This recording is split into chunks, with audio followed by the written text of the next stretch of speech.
do that pretty well. Thank you.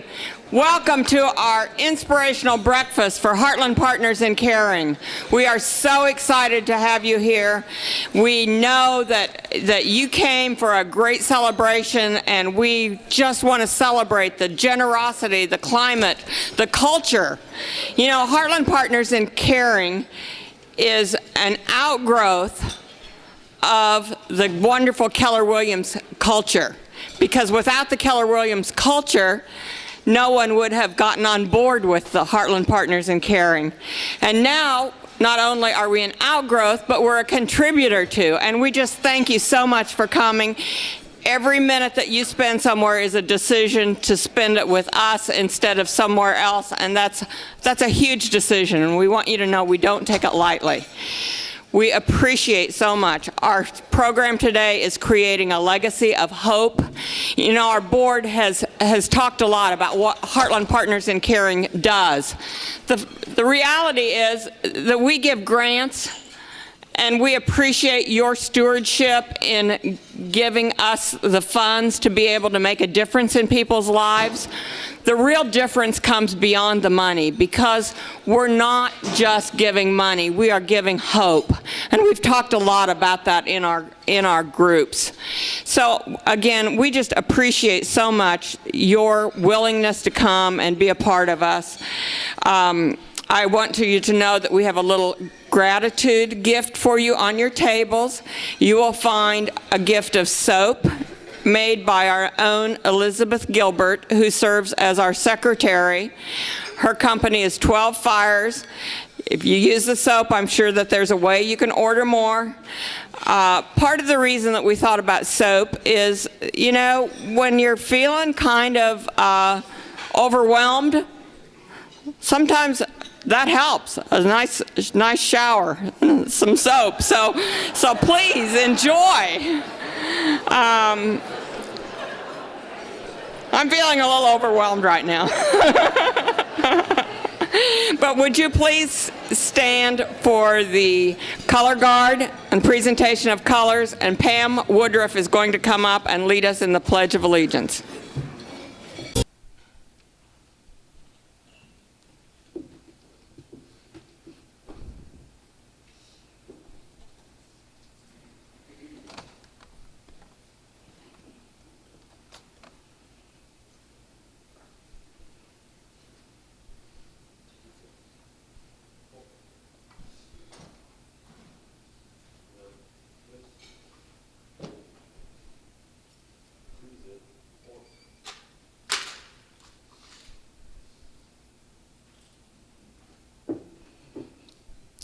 I pledge allegiance to the flag of the United States of America and to the republic for which it stands, one nation, under God, indivisible, with liberty and justice for all.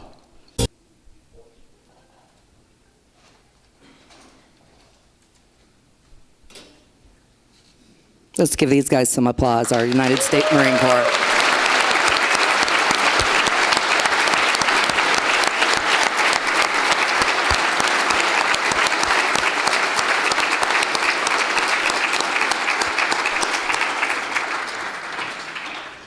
Please be seated. While I have Pam up here, I want to introduce this amazing lady. None of this would be happening except that she had an idea. You're going to hear more about the history. I just want you to meet her and appreciate all of the work that she's done to make a difference for all of us. So. Now, Kevin.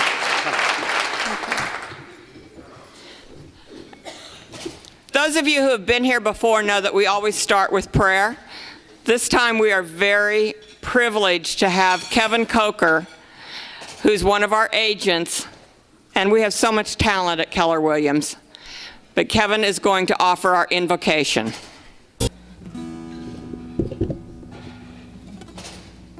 They asked me to sing a little bit of a prayer, so I'm going to do that this morning with you.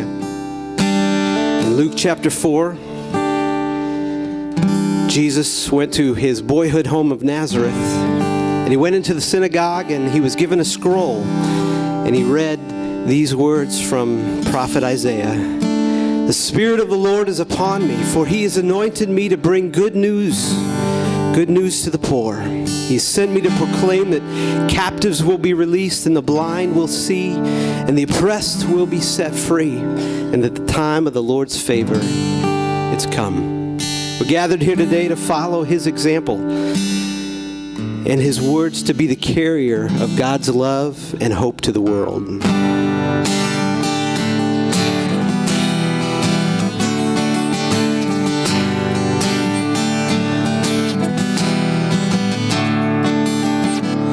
Spirit of the Lord is upon me. Preach good news to the poor. And bind up the broken-hearted. To make you known even more. So that people living in darkness see a great light. I'll be the carrier of love and compassion. I'll be the carrier of light to this world. I'll be the carrier of hope and salvation. I will go shine your light to the world. I will go shine your light to the world.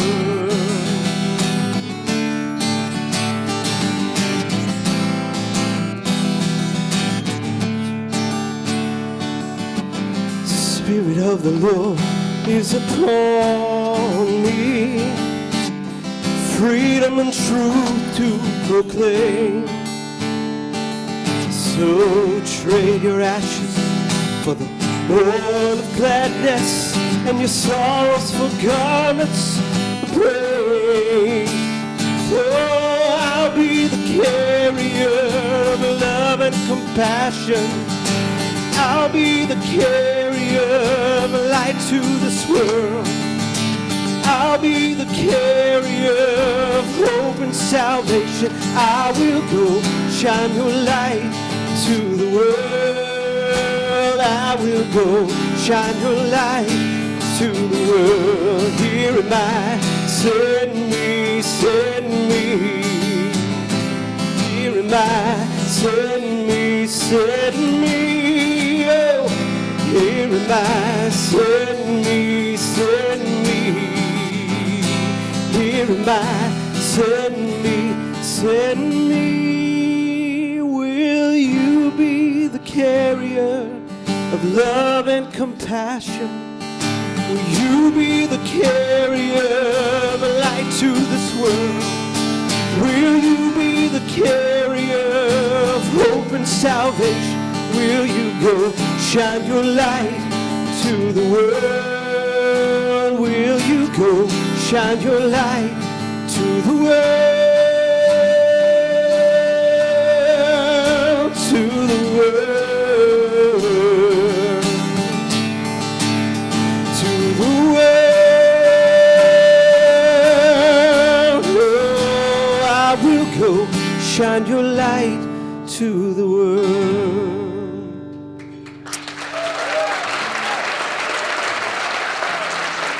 Pray with me if you would. Lord, that's our desire today, is to be your hope and your light to the world that needs to see how you can change them. Lord, thank you for this gathering, for what it means, for a chance to think outside of just ourselves, but for those who are in need. Lord, help us today to make a difference where we're planted. Thank you for this food that we've partaken of and currently eating. Thank you for the blessings that you've given us. In your name I pray. Amen.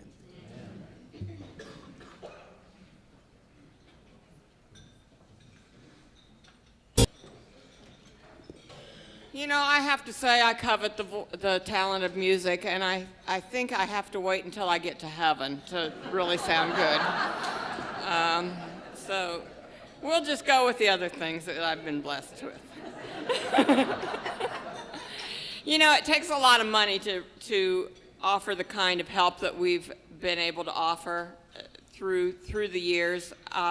We have given away since 2007 an average of $20,000 a year to our agents who have found themselves in some sort of circumstance that was not really one that they put in their plans.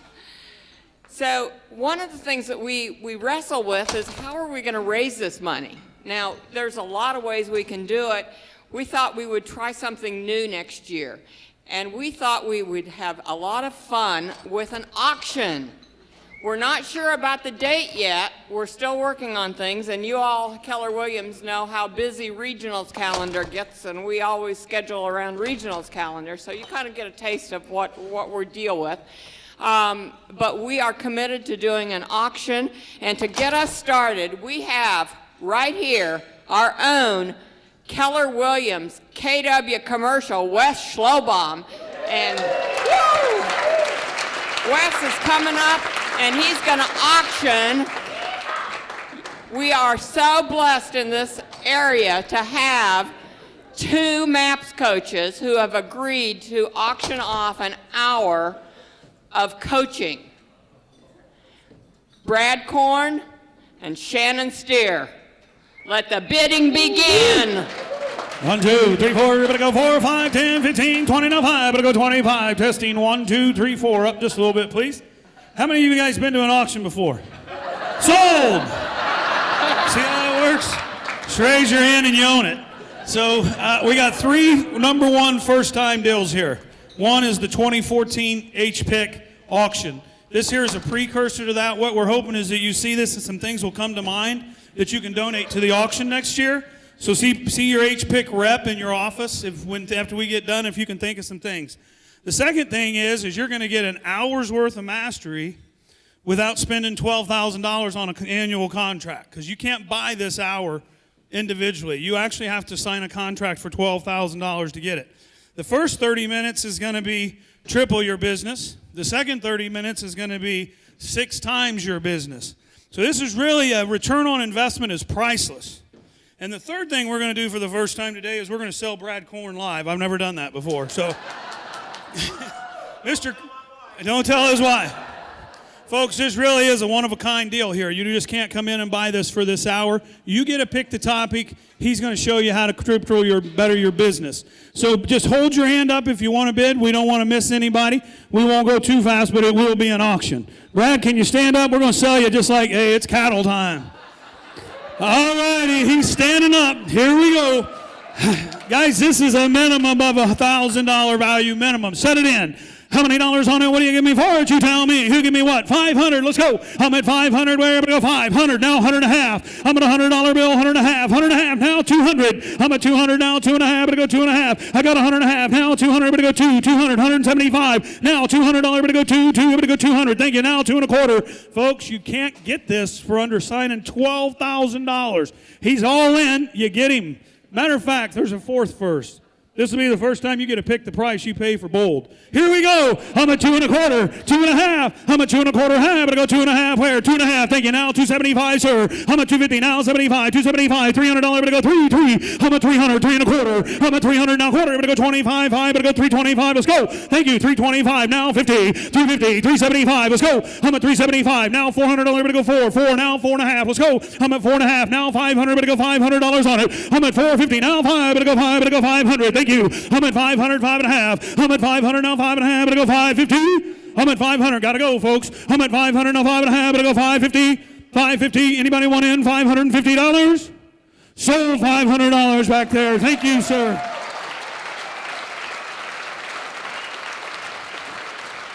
All righty. Shannon is working the phones with her bold client, so she couldn't be here with us.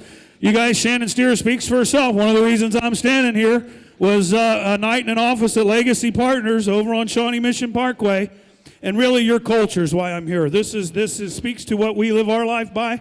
We just want to participate in it. So here we go. You're getting a 1 hour with Shannon Steer Set it in. How many dollars on it? What do you give me for it? You tell me. Who give me 200? Let's go. I'm at 200 here. 200. Thank you. Now 2.5. I'm at 2.5. 300. 3.5. But I go 3.5, sir. Now $400. I'm at 400. Now 4.5. Now 500. But I go 5. But I go 500, sir. I'm at 500. Now 5.5. I'm at 5.5. $600. But I go 600 on it. 600. Now half. I'm at 600. 6.5. But I go 650, sir. I'm at 600 here. Now half. But I go 6.5. I got 6.5. Now 700. But I go 7. You went in at 700. I got 6.5. You in for 650?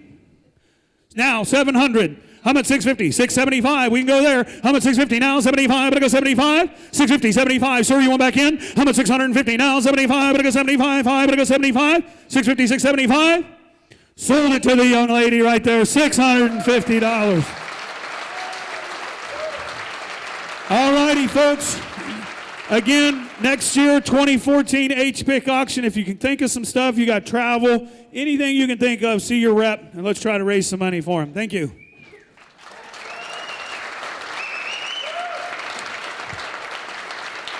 Is that exciting? Won't it be fun? Aren't you looking forward to it? Yes, I think so. And thank you. That was awesome. I've never sold a person before. When we're talking about HPIC, we need to tell you the story. So I'm going to ask Pam Woodruff to come up, and we have a little video that's going to tell you a little bit about the story, and then she's going to come up and introduce the board so that you can see all of the people who donate so much heart and soul and time to this entity. So, Pam, do you want to come on up? And Jeremiah, do you want to cue up the video?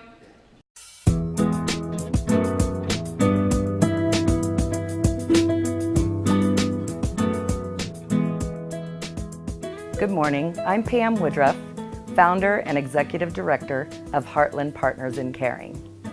In 2005, I got a shocking diagnosis of breast cancer. I don't think you're ever prepared for something like that. Just a few short weeks after that, my 5-year-old grandson and my 5-year-old stepdaughter came to live with us, 2 children with a lot of emotional needs. I had no idea how I was going to juggle the cancer, the kids, and everything else that goes along with that. I had no idea how long it would be till I could work again. I figured a few months, but I had really bad reactions to the treatment and ended up out of work for over 6 months. Definitely not something that I planned on. Judy Johns and Kay Blond approached me about applying for a KW Cares grant. I was very reluctant to do that, but Judy Johns and Kay Blond can be quite convincing. So I did apply for the grant, and it allowed me to just lay down and concentrate on recovery. I was chosen by the Culture Committee to be the heart specialist in our office, meaning that I took all of the applications from people in the office that needed to apply for KW Cares funds.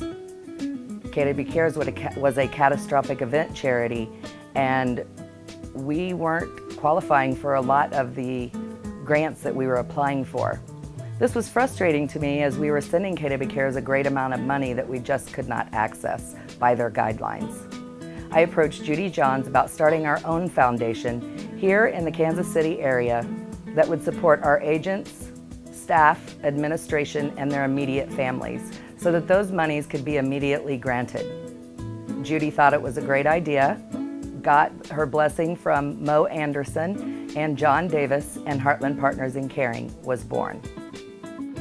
We are a board comprised of all 8 area offices, and last year we added in 2 offices from Wichita.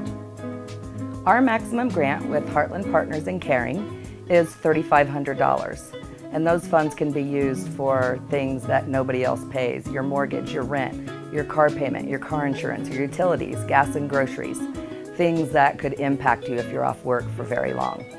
We do encourage you to apply for KW Cares grants if they are above the amount that Heartland Partners in Caring can grant and you still have that need. KW Cares encourages that as well. To apply for a grant, you can go to our website at www.heartlandpartnersincaring.com. You will see the grant application with a checklist on the left. You can also ask your HPIC office representative to help you, or you can contact me. All of that information is again on our website. We would love it if you would like us on Facebook, and remember to include us on your green sheet. I am proud and honored to serve with this board of great people who give Heartland Partners in Caring their mind and their soul and their hearts. Without you agents, administration, and staff, we could not exist, and we are here to serve you. What other company do you know that has their own in-house charity? We'd like to thank you for joining us at our 2013 Inspirational Breakfast today, and we hope you enjoy the show. Thank you so much.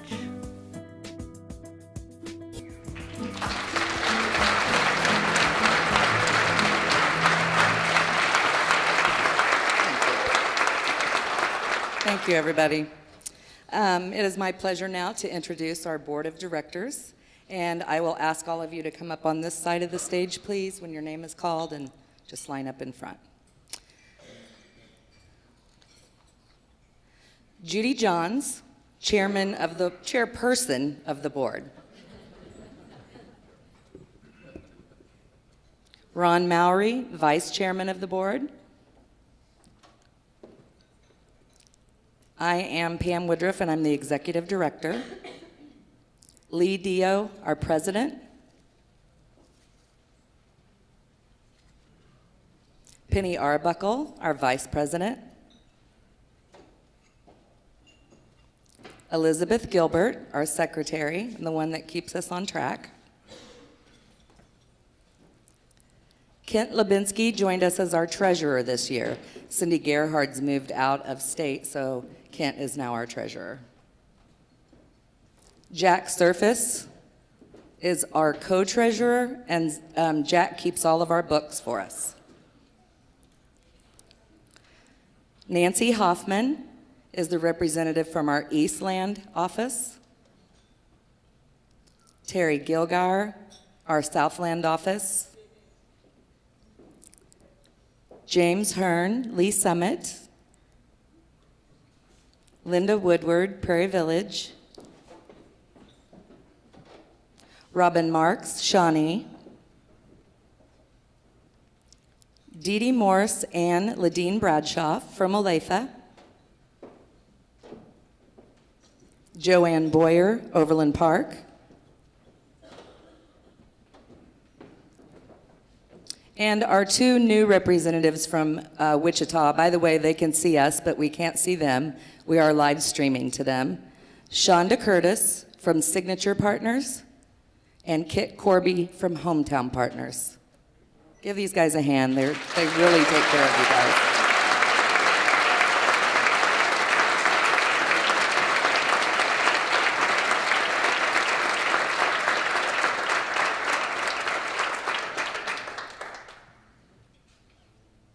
Thanks, everybody.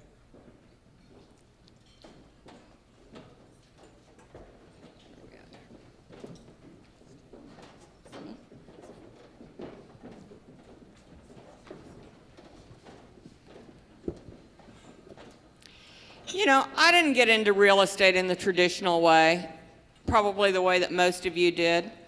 I got into real estate because my husband and I were building our dream home, and he had the audacity to have a heart attack and die and leave me to finish it. And when it came time to finish it, I talked to a number of realtors. I am sure that I did not talk to anyone in this room because I talked to no one that gave me any confidence that they could sell my house. It was like, here's the paperwork, sign here, third copy's yours. And I thought I needed a little more service than that. I was not in a real great emotional state at that time. So I decided to get my license and sell the house myself, which I did. And honestly, when I got into real estate, I thought, well, I'll sell this house. I might sell another one, maybe another one. I'm not sure. So that's kind of how I got into it. Not very intentional, but at least I was moving. And in that situation, sometimes all you can do is keep moving. I say that for that period of time, my motto was that little fish in Nemo, keep swimming. Because sometimes in life, you have to just keep swimming. And Heartland Partners in Caring comes along in those moments. Sometimes we are so blessed to get to enter into people's lives at times that it's so much more meaningful when they're buying a home than buying a house. And I think we in this room really appreciate that. when we met with Stephanie Tillman, who will be our speaker, one of the things she said is that, you know, I have a connection with Keller Williams. We said, well, no, we didn't know that. Yes, Steve Wiesner sold me my house. So I asked Steve Wiesner to come up and introduce Stephanie and tell us a little bit about the things that he might know, because, you know, we really get to know people when they're buying a house.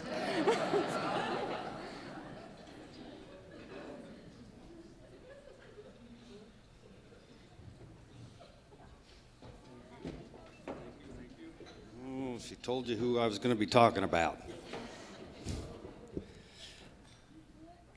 Last week, I was reading a magazine article about Stephen W. Taylor. Not Steven Tyler, the rock star, but Stephen W. Taylor.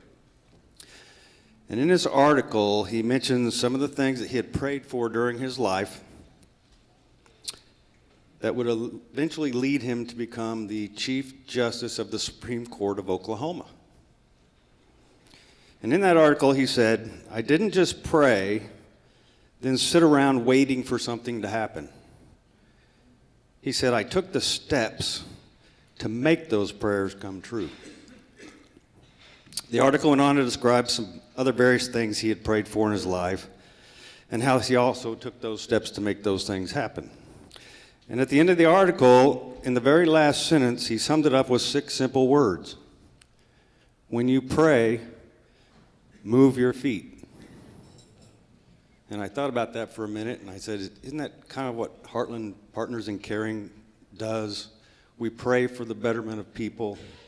We move our feet by donating to the program, and good things happen. So last Thursday, I received a call from Lee asking me if I would come up here today and share my personal experience about 2 special people that I had the opportunity to help buy a home. Their storied past of where they came from to the point in time of being able to buy a home is one I'll never forget. 2 people who were down at the very bottom pits of life.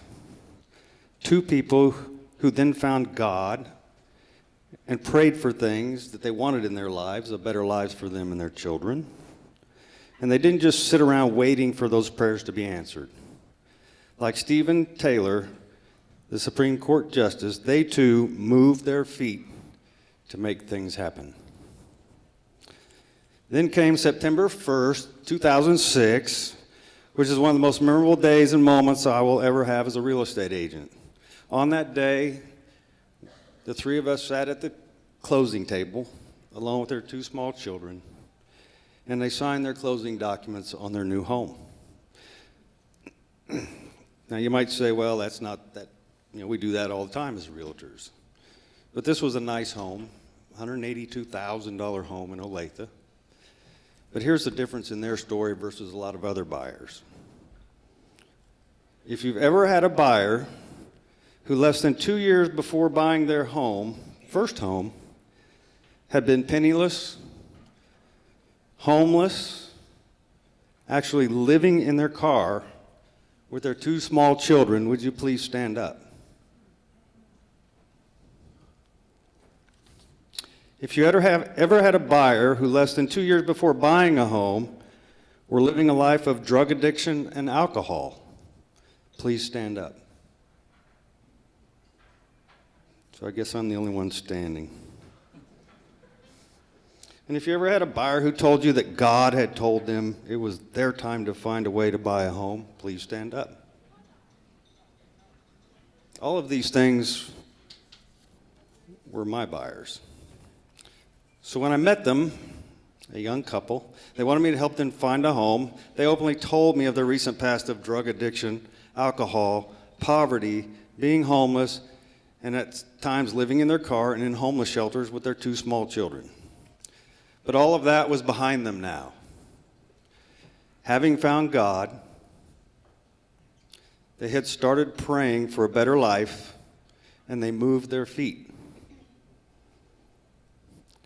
They found a way to stop with the drugs and alcohol. They started their own business, actually 2 businesses, I believe. They were able to then move to a duplex. They were getting there close to home ownership, but they still had poor credit and not enough money for a down payment. We've all been in those situations with buyers. So they continued to pray and move their feet. This led them to a unique home program that some of you may be aware of called NACA.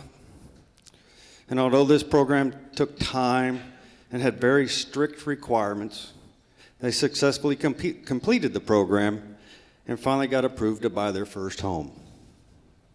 It's been 7 years since we sat at that closing table. Today, they are successful business owners, and they're still living in that home. Two incredible people with an incredible story that touched me personally like no other buyers I've ever had and probably never will. They're actually seated at my table over here this morning. Shamari, I would ask you to stand up, please. Let's give Shamari a round of applause.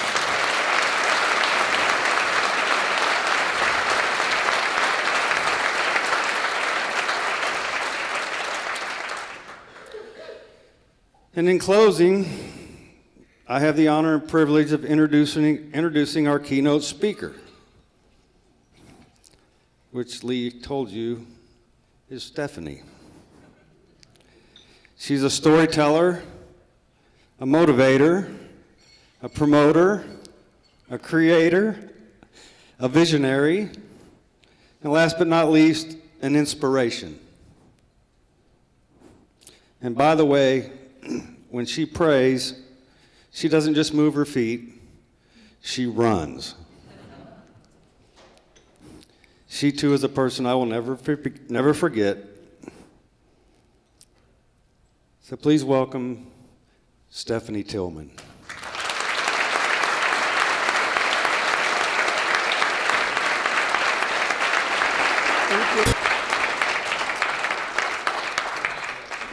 Okay, so my job is to try and make you emotional, but Steve started me off emotional today. I think that, we've come so far in the last few years from that story, and we still go to church at the Salvation Army, which is where we lived in the homeless shelter, so the homeless shelter is still very close to us, but the life is so far removed that sometimes you forget the impact and you forget the journey that you've been on. I mean, it's always ingrained in our heart. But sometimes just to go back and relive it, you get to, because I do run. My husband really laughed whenever he said Stephanie runs, because Shamari's the guy that's like, okay, slow down. We just got to slow down for just 1 second, Stephanie, and get some things in place. And I'm like, no, let's run. But sometimes I run so fast that I think that I forget, to embrace those moments from our past with how far we've come. I am definitely, aside from Steve and aside from one of your other agents, an outsider to Keller Williams.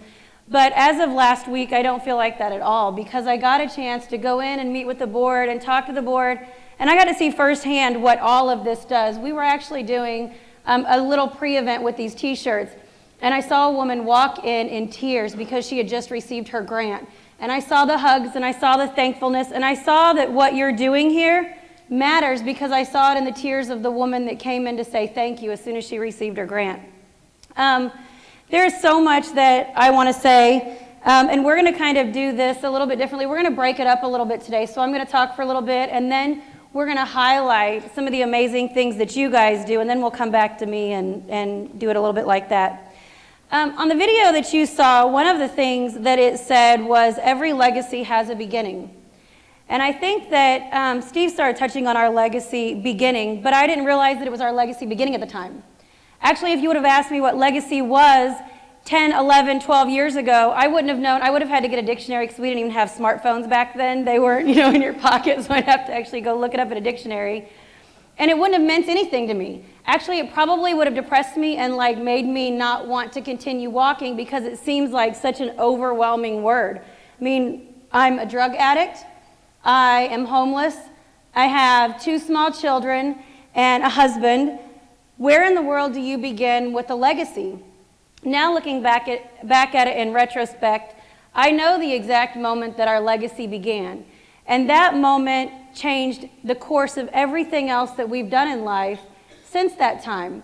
Now, as I go through and continue telling you where we're at now, you'll understand why one moment drastically changed everything. It was about, I think we're about 11 years out now. Is that right, Shamari? About 11 years out?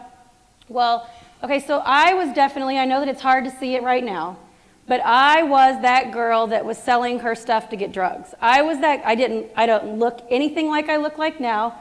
As a matter of fact, I went to go get my license renewed about 2 years ago, and the machine and the woman said it wasn't me. And I'm like, everything about me has changed from the inside out. I had to prove to them that I was still the Stephanie Tillman that used to be the drug girl way back in the back, because I've just been transformed from the inside out. The thing that changed my life was somebody stepping into my life and calling one day, and probably calling thinking, oh, she's never going to say yes. She said no a million times. She's not going to say yes this time, but it was her persistence that changed my life.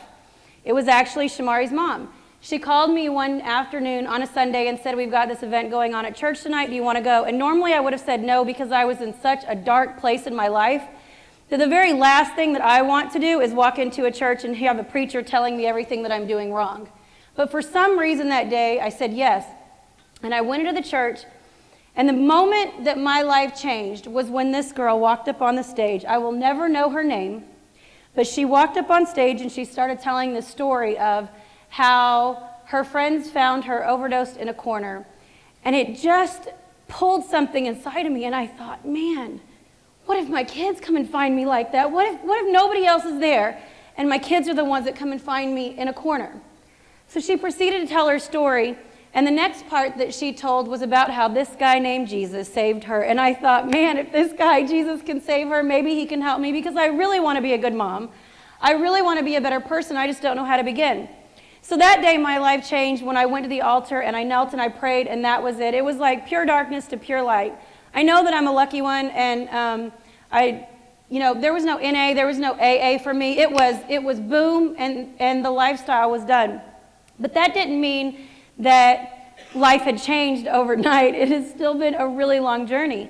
Shamari had to go through his process of getting reconnected with the Lord, and after that, we decided to get married and start our life in the right way. At that time, when we got married, our kids were 2 and 3 years old, and we were finding ourselves walking into a homeless shelter a week after we got married. That's how we started our life.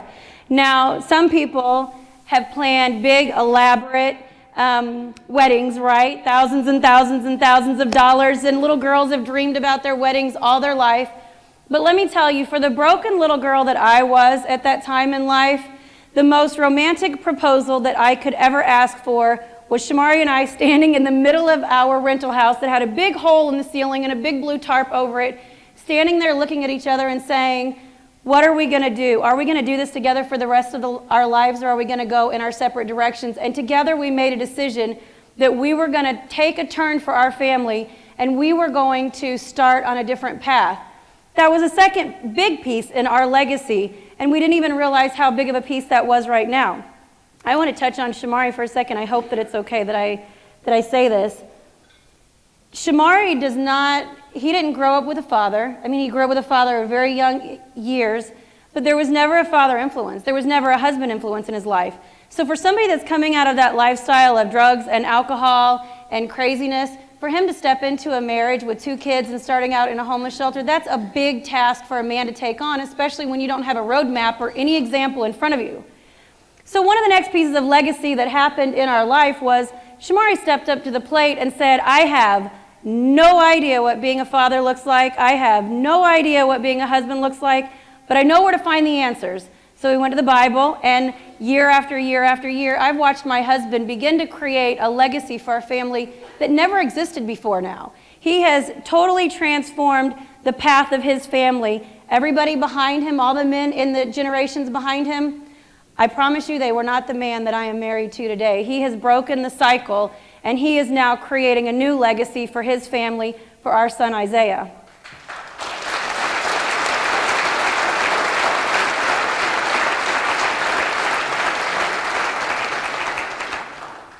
So I'm going to fast forward a whole lot because there's so much that I want to tell you, but I have kind of gotten coined as 2 things, as a storyteller and as an unspeaker. And the reason I'm a storyteller is because the path that I have went on in life has taken me to the place that I've got to hear some really amazing stories. I'll kind of go through the really quick snippets of what happened after the homeless shelter, just so that I can get you up to where we're at now. After the homeless shelter, it took us a long time to get back on our feet. And I'm not just talking about financially, I'm talking about mentally. The place that people are at when they're broken and in darkness is such a, I mean, it's, if you turn out all the lights in this room and shut all the doors and you try to find your way around these tables, that's pretty much what it's like whenever you're starting to get back on your feet. And then slowly, you take a few steps, and then a few lights turn on, and you see the path a little bit easier, and then a few more lights turn on, and then me, I start running, and I stumble all over everything, but that's how I learn the best. So we started walking and trying to rebuild life, and we did get the house, which was an amazing blessing for us. I thought, man, this was it. The homeless family got their house. That's it, right? That's the American dream. Well, God had different plans for us, and after we got the house, I started realizing that I had this gift in graphic design. I never knew that I had the gift in graphic design. I never went to college for it. I never had any background or experience in it. But there were some people around me that could see things in me that I couldn't see in myself. And so they started to ask me to do brochures and do flyers, and I thought they were crazy because why would you believe in me? I'm the unworthy homeless addict. Why are you asking me to help you with your National Christian Recording Artist branding campaign? I don't know what I'm doing. But I did something that, again, started to feed into my legacy, and I said yes to the unknown. I had no idea what that world looked like. So to fast forward, we ended up getting to the next part of the American dream, which was building a company almost overnight with 10 employees, big, bright, shiny office. About 2.5 years ago, 3 years ago, we were on the cover of a lot of the magazines in Kansas City. We had won awards. We were on the Today Show. We were all over the place. There was this huge spotlight on our family, and it was kind of like the world around us was like, good job, homeless family that's now doing something with your life. But let me tell you, yeah. What they did not know, and what they didn't really take the time to know, was what was going on in the background. There's this song that, man, at this time it really spoke to me, but you really never know what's going on in the background of people's lives unless you get really engaged with them. And that surface conversation stuff that we all do, that's not going to get you there, and it's not going to get you engaged in somebody's life so that you can impact them like the people who've impacted my life can. So there's this huge spotlight on Shamari and I and on our company, right? And we've got all these employees and we've got all this stuff, and guess what comes along with that? We've got all these bills, and I'm no longer this amazing creative girl that can run. I'm a girl that has to sit in her office and figure out process and procedure and accounting, and let me tell you, that's really scary if you know me very well. I'm highly, highly, highly creative, so all of those other things don't match up really well with that. So I found myself losing bits and pieces of who I was, and I was no longer the Stephanie that loved to help people because I was helped at one point. I was just putting out fires all day long. That was my entire life. So we got to a point in about December 3 years ago, I think, where I walked away from the company for about a month, and I said, I'm done. If it collapses while I'm gone, that's fine, because what I know is that this American dream is my American nightmare, and I would rather go back to the homeless shelter and live in those four walls than I want to spend my entire time in life just paying bills, just putting out fires, just doing these things because I was supposed to start this company so that I could spend more time with my family. And that's definitely not what's happening. All I'm doing is becoming grumpy, becoming angry, running after projects to make sure that all my 10 employees are paid and all that stuff. So I walked away, and during that time that I walked away, I went into a neutral zone, which was our dining room at the time because we never sat in our dining room. And I put up these big Post-it notes on the wall, those big, huge ones like this. And I just started pouring out all these words that people had fed into me over the years and telling me who I was, right? Because we can become who people say we are because we don't know who else to be, right? And we start that at a young age. Our parents already have our little cheerleading outfits, and they already have our little basketball uniforms hanging in our closet because they already want us to be certain people, all in good intentions. But life has a way of taking you down a path that you may or may not have actually been created for after all. So I took a month where I was determined to find out who I really was and who I was supposed to be in this lifetime. And those words that Steve spoke, that's what I came out with.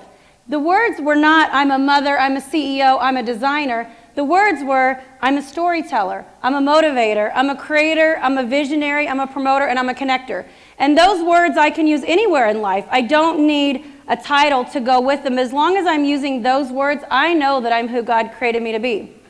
So a few months later, I'm looking around the company, and we were imploding at that point. We had grown way too fast. It was the worst time in our marriage. It was the worst time in our life. It was the worst time financially.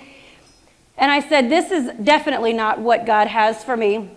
And I shut it all down. Took the employees to other firms, gave big clients to some agencies in Kansas City. They loved us for that.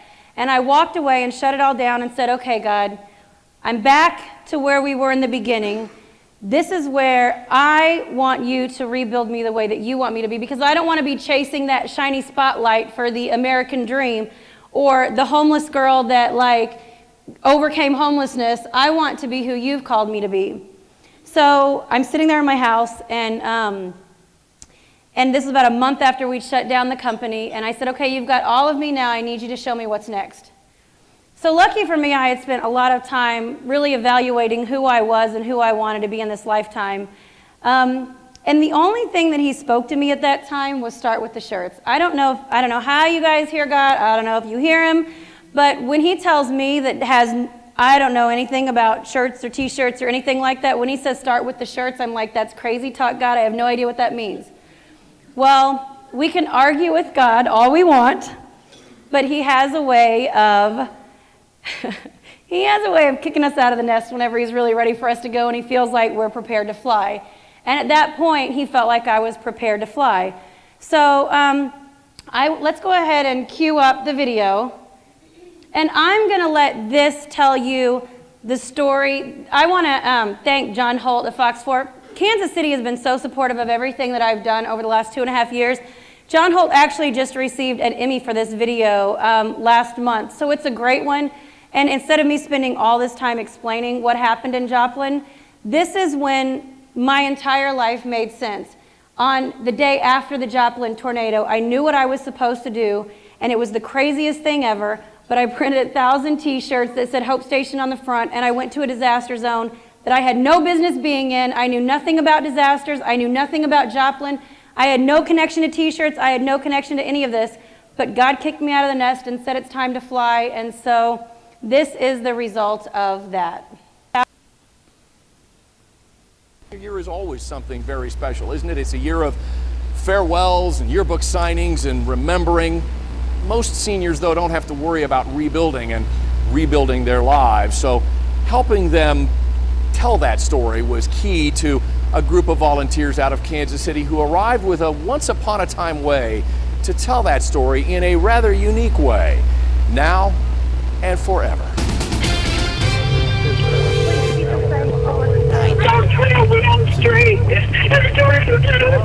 Ma'am, calm down. I can't understand what you're saying. Oh my God. Please keep us safe. Oh my God! Once upon a time, a small town with a big community overcame tragedy. Once upon a time, the town I was born and raised in was destroyed by a tornado, or at least that is what they say. It took heart and courage to rise from the rubble. But because of the compassion of people from across the country, we've been able to move on. We are the Joplin Eagles, and we are Joplin Strong. It is their story, Joplin's story, one senior at a time. And on this day, plan on getting a Sharpie marker and start writing your story. one t-shirt at a time. Their story, a high school reduced to rubble, a senior year in disarray, a district scrambling to find a new normal in an old shopping center. And each senior with their own personal story. A story Stephanie Tillman just knew these kids had to share. It makes me feel like all of the layers of sweat in the last year are worth it. A year of handing out t-shirts in Joplin, urging residents to write their story on each shirt for all to read. We're almost a year later, and we've seen over 5,000 shirts be written on and 5,000 voices be heard. It's really exciting to see the seniors get to have that voice now also. A voice via the Sharpie, a shirt, and their hearts. I have never been through what you've been through, but I have definitely been through my own life storms and some very tragic ones. A project inspired by Stephanie's own painful years as an addict and homeless, now a wife, mother, and businesswoman. Every time that I went through something, I became stronger. And every time I became stronger and I shared that chapter with somebody else that was going through it, they found hope. Now, Stephanie and her volunteers hope these kids will share their stories to help heal themselves and others. Those who hope in the Lord will renew their strength. They will soar on wings like eagles. Because we're the Joplin Eagles. For some Joplin Eagles, the writing comes easy. Others, not so much. I have no clue. Not yet. I'm getting there. But the stories begin to flow slowly at first. Some just stories. It doesn't correlate at all. It's just a story about a dragon. Others, stories of fear and danger and survival. I wrote Love Like There's No Tomorrow. Because for Shaylee Purdy, there almost wasn't. She and co-workers on duty at McDonald's raced customers into a freezer to ride out the storm. And I remember the windows blowing out, and you could hear like rainwater flying into the fry vats, and it was very scary. That's the best way I can describe it. Scary, but grateful everyone inside survived. Others are grateful too for survival and the global hug Joplin's received in the days and months following. On the back, I wrote, Once upon a time, a tornado ripped through the heart of Joplin, but the world was there to help pick up the pieces. Thank you. You know, I've developed a couple of friendships just from, handing out water bottles and just striking up conversation. It's amazing what can happen. And yes, t-shirts filled with young, raw grief. And can't express it. Bad. Nick McIntosh was waiting at his friend Lance's home when his world changed forever. My name is Lance. I'm 16 years old. Lance didn't make it. I know you coolin' in heaven. I'm gonna swag it out for you though. Rest in peace, Lance Hare, my brother from another mother. So Nick's t-shirt tells a teen's toughest story. Some of these kids lost homes, possessions, and memories. A few lost their lives.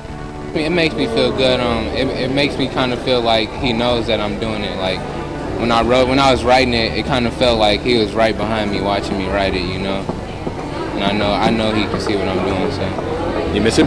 Yeah, a lot. But your stories are never meant for you to hold on to yourself. But writing their chapters on a simple tee is just the beginning for these seniors. They're meant for you to give to somebody else that needs you to share it with them so that they can find hope too. So when you guys wear your shirts, go out into the world and share your story, okay? By the grace of a tornado's twist or turn, these survivors will have stories to share. From the heart, worn over the heart. Once upon a time.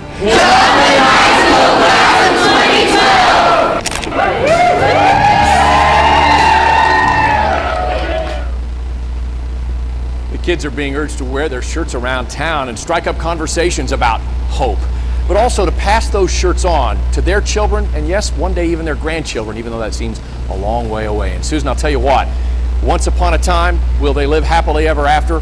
Who knows? But this graduation night, pretty special start for these kids. Absolutely. Powerful stuff, John. We'll be checking back in with you in about 20 minutes for more.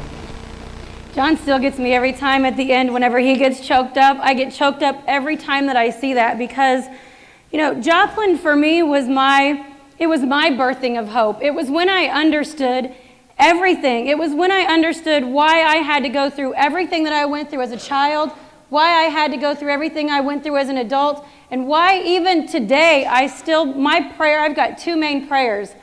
Break me and mold me, because I started to see the more that I was broken, the more I was remolded in a more beautiful way, in a way that I could be used. And through those broken moments, I learned lessons that I can give back to other people and stories of hope.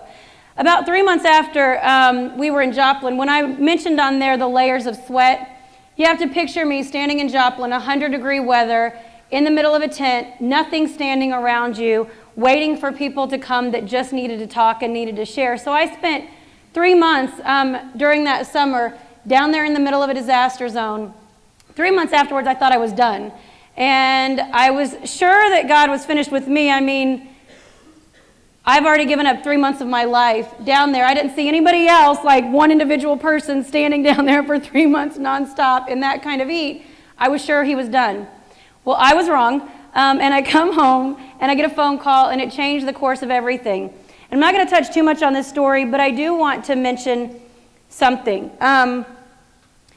Carrie Carmona is here, and she is the shyest person ever, so she's going to hate it that I called her out.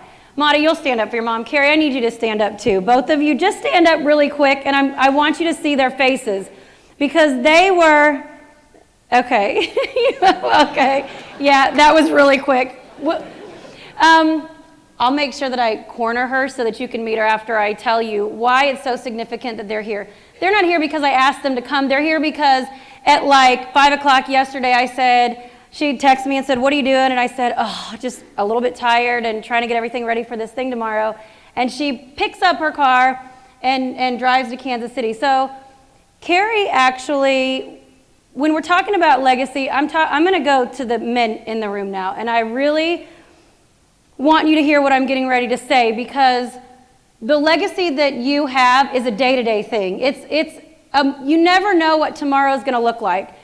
And to Carrie's family and to her husband Moses, the legacy wasn't just about piles of money in the bank because that's not something they ever had. He was a quarry worker. They worked hard. They had a small house. You know, he used to drive Carrie crazy coming in with dirty boots on her clean, quick shine floor every day. But he was a good man and he loved the Lord. During the Joplin tornado, the night before that tornado, Carrie took her family to church like they did frequently. It was like a youth revival that night.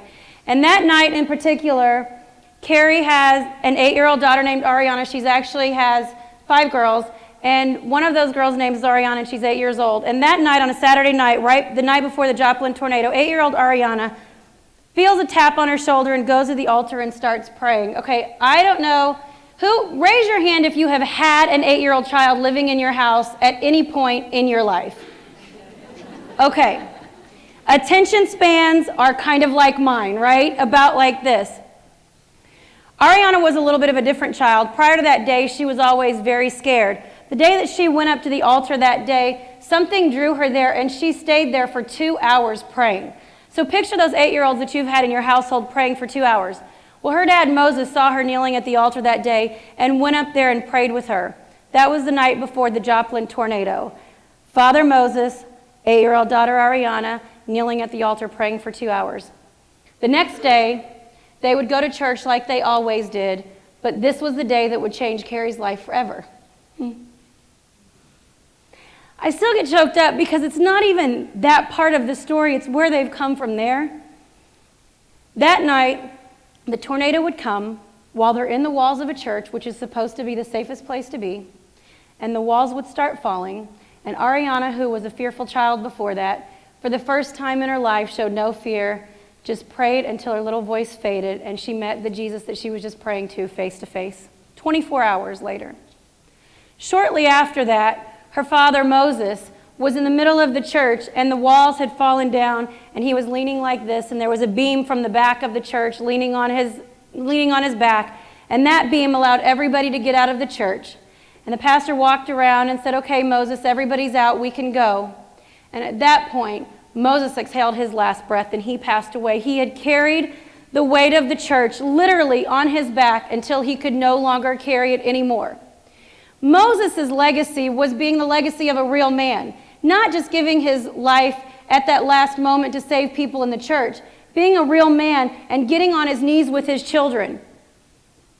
There's so many things that Moses gave to Carrie's family whenever he was living, but that last memory, as hard as the last 2.5 years has been for her family, that last memory is one that can't be replaced. If tomorrow were your last day, men, what would your family remember about you? I get to tell the story of Moses frequently, who was a real man, and I've watched his story impact people. I've watched it impact men in prison, just break them down to nothing, because they realize that if a storm were to come today in any kind, not a tornado, any kind of life storm, they wouldn't be able to protect their family. So my feedback to kind of the men, I just want you to really start thinking through, what is that legacy that if today were your last day, what would your family say about you? Because they're going to need something to hold on to, and make sure you're giving them something tight to hold on to. And let me tell you, you could give Carrie all the money in the world, and it's not anything for her to hold on to. It's the legacy that Moses has created that she's held on to. So we're going to cue up the video for the recipients, and Lee's going to come up and introduce them. But I want to stop with my story right here for a second and show you. This is what this first chapter of my life has done. God took me from being unworthy, hopeless, and unloved and turned me into being a vessel that is worthy of hope and love so that I can give that to other people. I want to read the back of this. This was my shirt that we did in Joplin, and it sums up where I left off whenever I was in Joplin, okay? So this is pretty much my legacy, but I'll tell you more in a minute. So the back of it says, once upon a time, there was a 6-year-old princess who felt loved. One day, a storm blew into her kingdom, and the wind took her parents in 2 different directions. She became sad, her heart was broken, and she felt unworthy of happiness and love. She started taking potions to heal her sadness, but soon the potions brought more darkness to her life. One day, the broken princess walked into a castle where the healer lived. He loved her and healed her broken heart. The princess spent the rest of her days helping others to meet the healer. That's the legacy that I'm creating every single day, because that's the legacy that's going to matter to my family and to the people that are around. And we're going to pause for just a second, because we want to honor what you guys are doing to create a legacy for the lives of the people that are around you that are struggling like I was struggling at life. So I'm going to let you introduce this recipient video, and then I'll see you guys again in a few minutes.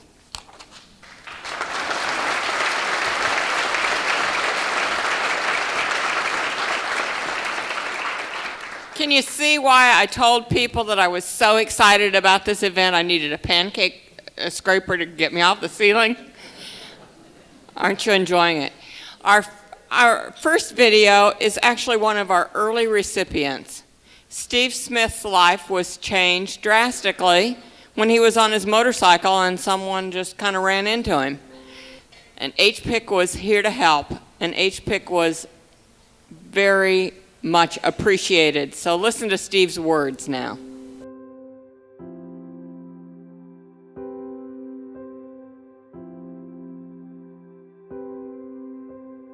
My name's Steve Smith. I'm a realtor at Keller Williams Legacy Partners in Shawnee. Thanksgiving of 2008, I was in a motorcycle wreck. Saw him when he was just inches away from me, so I was able to just barely move my leg. It almost cut my leg completely off, crushed my knee where I had to have surgery on it, and busted my clavicle. And basically went from someone that was productive, able to make money and take care of everything I needed to not having anything, no income coming in. I had some deals in the works, which I needed help from some other realtors in my office to help me out.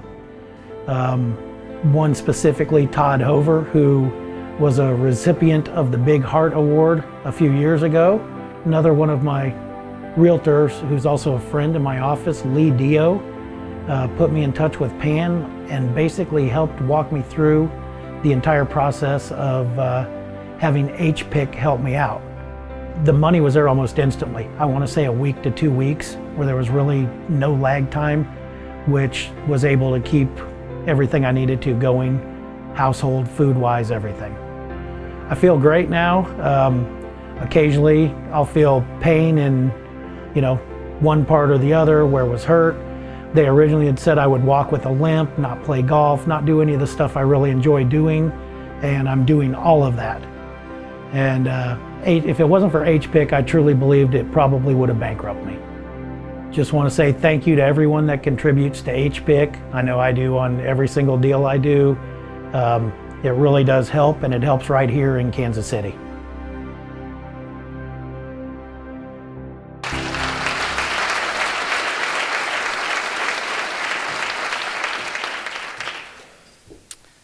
That was one of our first grants, and probably one of our most meaningful, because it was one of our first. We've had the privilege through the years of giving away many, many grants and many, many opportunities to step into a situation that was hopeless and offer just a little candle. The next video is Heather Williams' story. And Heather is now with us in Olathe, Diamond Partners. But at the time her story began, she was in another Keller Williams office, and I'm sorry I don't remember which one. You can help me out. Southland? Okay. Lee Summit? Okay. We love them all. So Heather Williams' story will bring you into really understanding some of the things that we do and how HPIC contributes hope in a person's life.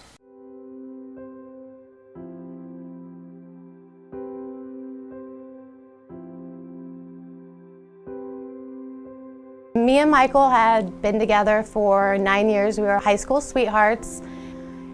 He was a very great lender. He always helped people. He was a great father to Logan. In December 2010 is when he passed away suddenly. It was a very difficult time for myself to just understand everything that was going on and honestly live from day to day. I lost my job, essentially. We had to move out of our house in Lee Summit, so I stayed at friends' houses on couches. Me and Logan were sleeping on my friend's couch. When this happened, I was actually in the Lee Summit Keller Williams office. Sharon Graham, the lead person, each office has someone who is affiliated with HPIC and controls all of the grants. And she came to me, sat me down, and thought that this is something that I could benefit from. And I was immediately grateful, not for the grant or the opportunity, but more so that she cared. And I had that support from everyone. And the support that I received from Heartland Partners in Caring, and honestly anyone associated with Keller Williams, was amazing. And to have that support and to know that there was people that cared and were willing to go above and beyond to help us was amazing. The help that I received from Sharon and HPIC in general allowed me to put money down for an apartment for us to live in.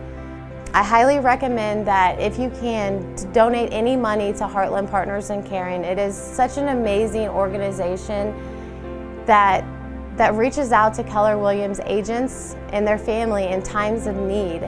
Had I not received this grant, honestly, I don't know how I would have started to rebuild my life. Heartland Partners in Caring proved to be a lifeline for Logan and I in a time that I really needed it. And my gratitude goes out to everyone who supports the program and is part of the program, because it was a life changer for me, and I appreciate it from the bottom of my heart.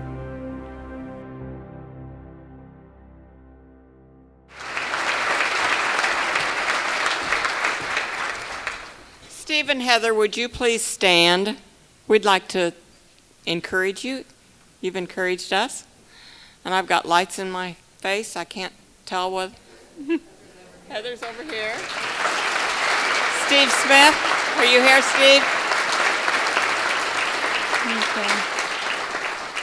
Okay. Stephanie has a few more things that she's going to share with us, and then we will have some more videos.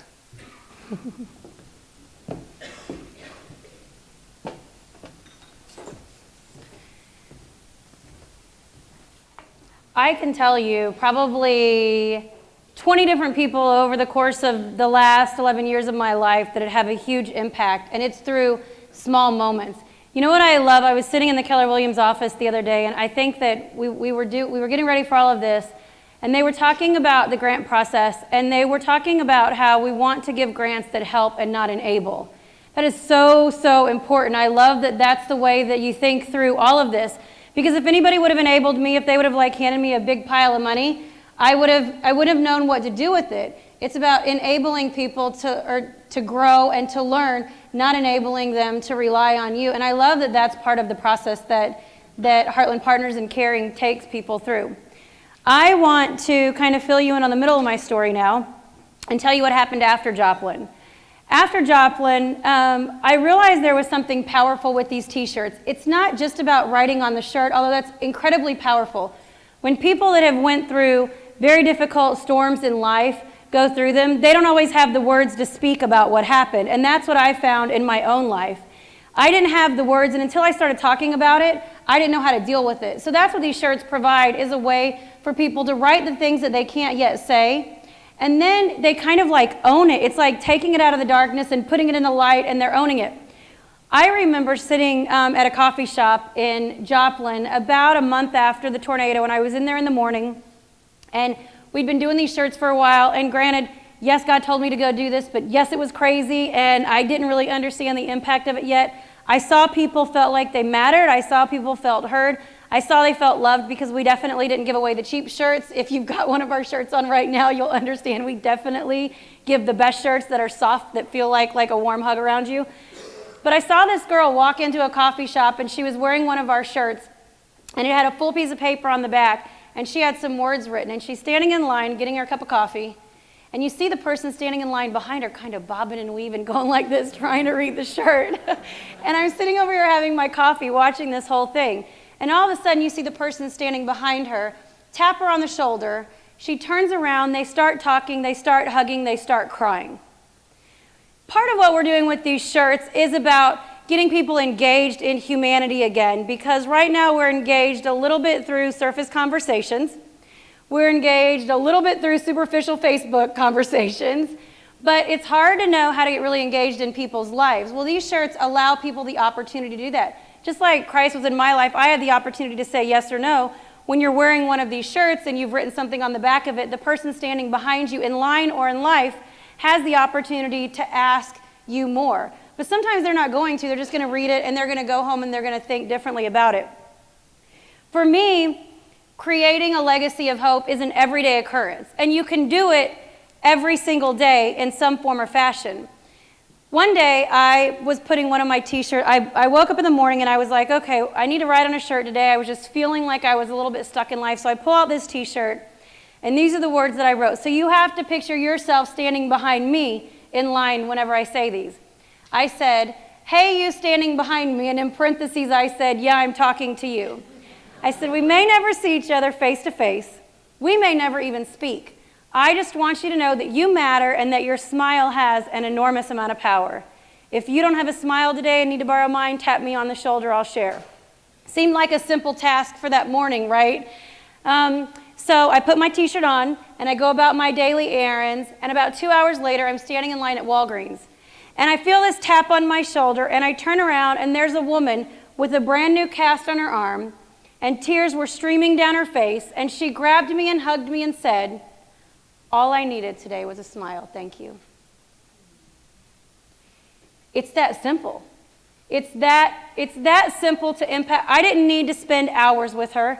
I didn't need to know her story. She just needed to know that somebody saw her on a day that she felt invisible to the world and alone. After Joplin, I have done we're probably at about 13,000 shirts now in the last 2.5 years. That's shirts that people have written on. That's stories out in the world. That's people that were going through storms in their own life. When I thought we were done with disaster zones, again, I keep drawing my line with God, I'm sure you're done with me, I'm out of here. Well, a few months ago, actually almost 6 months ago now, that course changed again. And a tornado ripped through Moore, Oklahoma. Do you remember that one?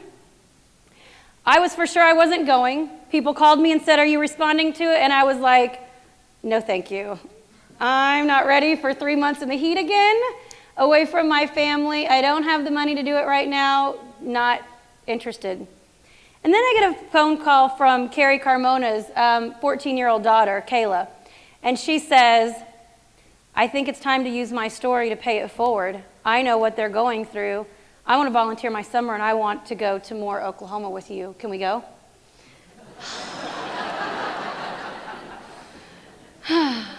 I'm sorry, Shamari. I love my husband. I just keep leaving him to go run off to disaster zones. So we go and we set up, and God does something amazing there. You never know where you're going to set up in a disaster zone. And so you kind of have to go through this weird process, and we thought we knew where we were going to be set up, and at the last minute we lost it. And we walk into this guy's office, and he says, I've only got 3 minutes. I'm walking out the door. Tell me who you are and what you do, and I'll tell you where I want you to set up. And I took 3 minutes, if you can believe I can just talk in 3-minute segments, and explained it. And he said, we're opening up Plaza Towers Elementary School to you. That's where you need to be. For those of you that don't remember, Plaza Towers Elementary School was the elementary school that was leveled. It's the one where 7 children died, and they were all 8 years old. Now let's rewind for a second. Do you remember the story about Ariana that I told you? Okay. How old was Ariana? 8 years old.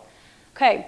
So here comes the Carmona family, right? Kayla leading the effort, 14 years old, saying it's time to go use my story to help other people because I know how to listen to them and I know what to say. So we're going back down to Moore, Oklahoma now, and they set us out right outside of this school. And again, God just changes everything in amazing ways. The day that I had to go home for a couple of days, and it was the day that Carrie was arriving, and she had actually moved from Joplin to Colorado. That's another amazing story. And she was driving her family from Colorado to Moore, Oklahoma, and I was really scared about what she was going to experience when she first got there, because she is purposefully driving back into a tornado zone, which is exactly what took her husband and her daughter just 2 years before, almost exactly 2 years to the date. So she drives in, and she's there, and I'm at home, and she calls me, and I said, "Are you there?" And she said, "Yes." And I said, "Are you okay?" And she said, "It's hard." And she said, "When I got here, I couldn't speak to anybody. All I could do was like," so you've got a picture. Our little Hope tent is right here, and literally right behind it is this big long fence that blocks out the school, and there's nothing but debris behind it in the school. She said, as soon as I got there, all I could do was walk through the tent and start walking the fence. And she said, the first person that I came in contact with was a man who was standing at the fence crying. And I said, "Did you talk to him?" And she said, "Yes." I said, "Was his child in the school?" She said, "Yes." I said, "Did his child make it out of the school?" And she said, "No." Part of Carrie's legacy now is being willing to step into the zones that are uncomfortable because she knows that God has something for her to do there, and it is so hard to face those past fears, but that's why we've been given them, that's why we've been brought through them, because somebody is waiting for us to share hope with them. There was nothing anybody in Moore, Oklahoma could do to help Scott McCabe that was standing at the fence crying that day, but Carrie Carmona could give him a hug, and he could see she's still standing 2 years later, and that's about all you can offer a dad 2 weeks after he lost his baby. That's all you can offer. But I can't offer him that comfort. You can't offer him that comfort unless you've lost an 8-year-old child in a tornado exactly 2 years to the date. But guess who was the one person at the exact time that she drove 10 hours and showed up at that fence at the exact same time that Scott McCabe was there? I want to share with you a really quick story, and then we're going to go to the next video. Scott's family, Carrie's family has become an enormous part of our life. They're family to us. I mean, they know, come in the house whenever you want to. We might not have clean blankets, but we've got couches. Just come and hang out, right? Now they're paying it forward. Carrie's family, just last week, packed up once again and drove down to Moore, Oklahoma, because her family knows better than anybody else how to help Moore, Oklahoma through the next phases of rebuilding through a storm. Who would be willing to uproot their family and their children to go back and help a town find hope that had just lost everything? That's now the legacy that she's creating. Moses, her husband, set a great legacy example through family and faith.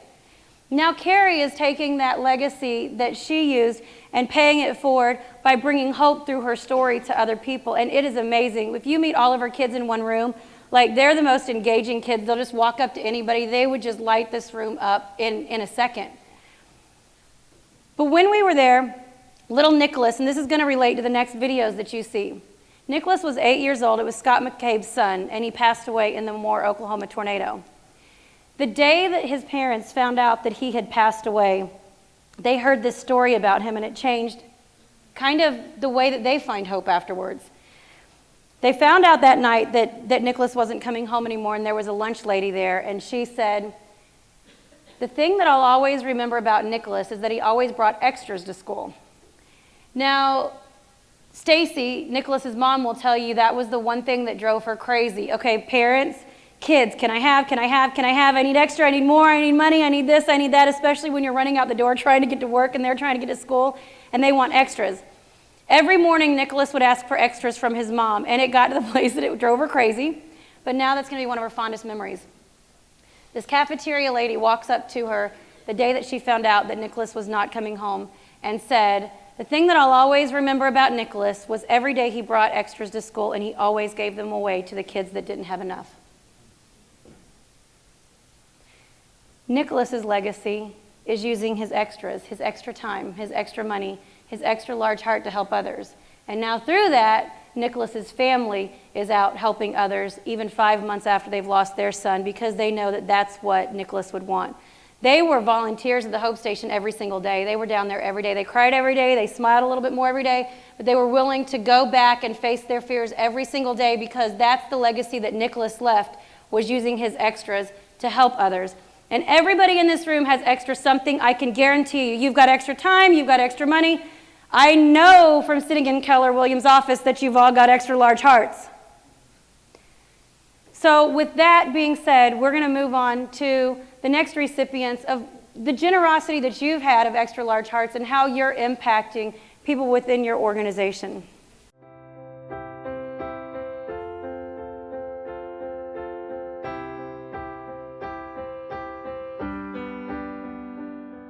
My name is Kenny McWithy.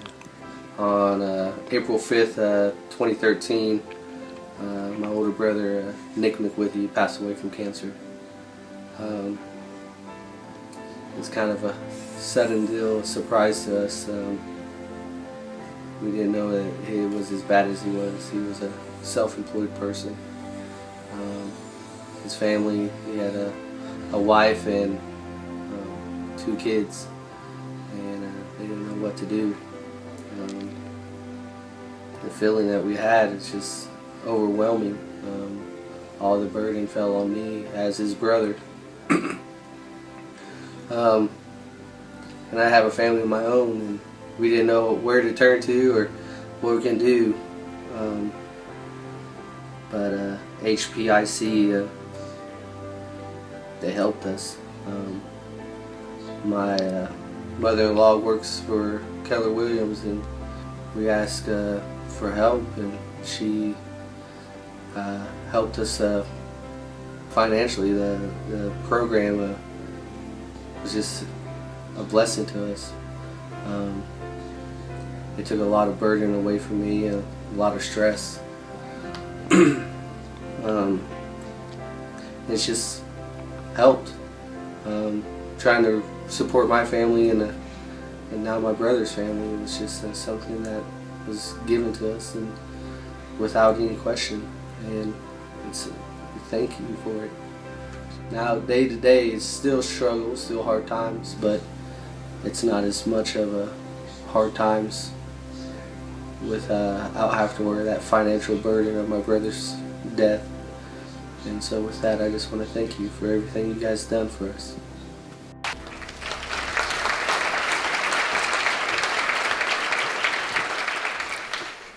Some of the ways that we help people like this family is through funeral assistance. In Heartland Partners in Caring Existence, we've paid for or negotiated for 5 funerals. And for this family, Mom was on SSI disability. She had polio when she was young. And like they said, Dad didn't expect to pass away at that time. It was very sudden. It's got to be very difficult when you're facing the loss of a husband and the provider and the father with so many unknowns. And they were really in the dark and lost about what to do. They had no idea where to go next. So we did pay for a cremation and a nice service for him. And we also paid the wife's bills, rent, utilities, gas and grocery cards for 3 months. So those are just some examples of how your generosity and your money affects our recipients. And again, I want to say thank you.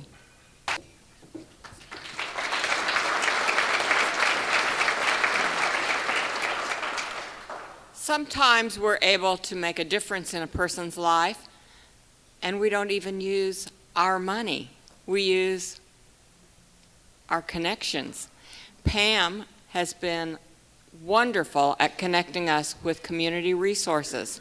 Our next video tells a little story of how a child needed glasses.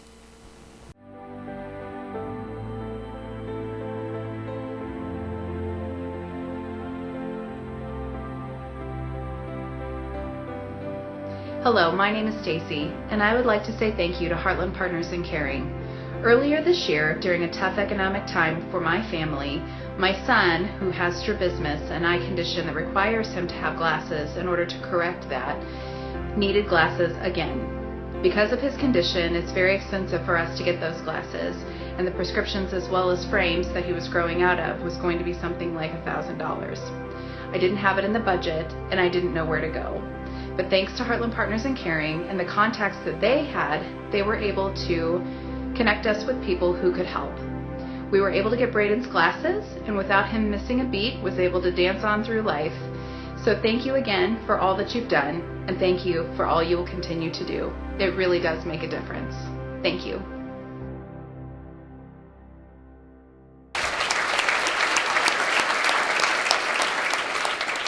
I do try to connect us with as many resources as possible, and we are working on getting those resources on our website.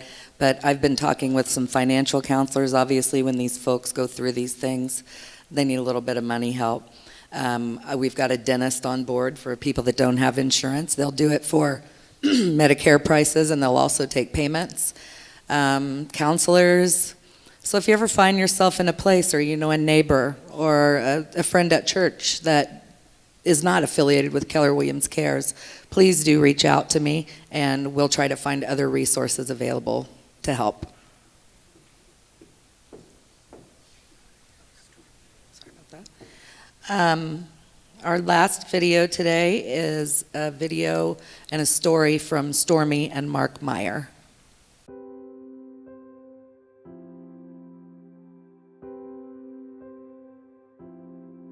On September 2nd, in 2010, my day started out like it always did. I always took my two kids to school. I dropped my daughter off at her school, and then I took my son to his elementary school. My daughter's name is Kennedy, and my son's name is Cade. He was in 2nd grade. And I dropped him off, and he put his arm around me and hugged me and said, "Love you, Mom," and ran out the door like every other 2nd grader. That day was a rather busy day for me as far as real estate goes. I had 2 closings that day, and it was a really exciting day for me. The kids were scheduled to walk across the street after school to their dad's school where he worked. About 3:15 that day, I got a phone call and asking me where I was, and I said, "I'm at home," and they said, "We're coming to get you. There's been an accident." Not thinking the worst. I thought maybe he had a broken arm or broken leg. But I didn't know all the details because everybody was really hush-hush until I got to the emergency room.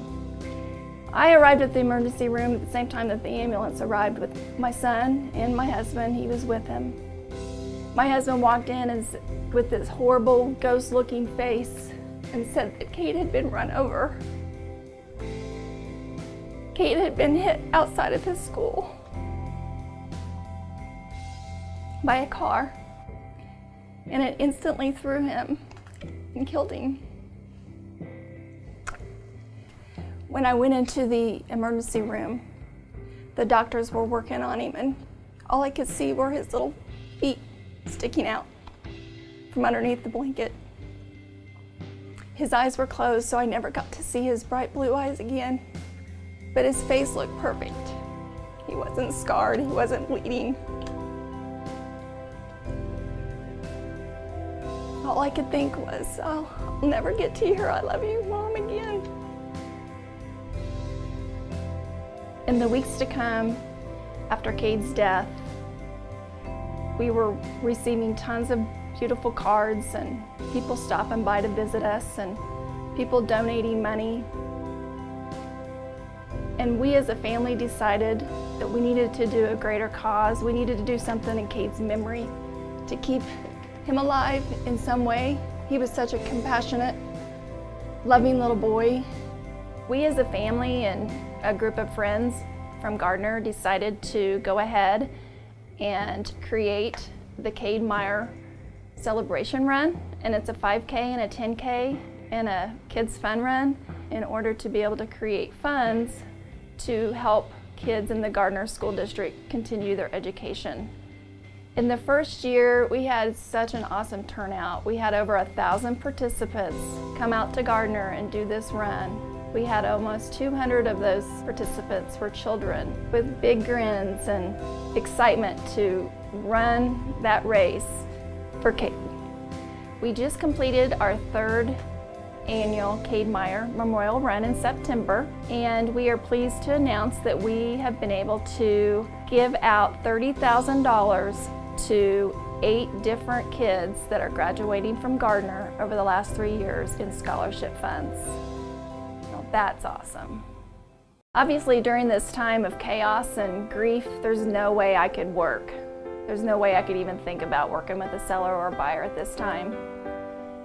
But the day after the accident, 3 people in our office stepped up, actually more than 3, but 3 I can name. Michelle Parrish said, "I'll take all of her sellers." And Katie Williams said, "I'll work with all of her buyers."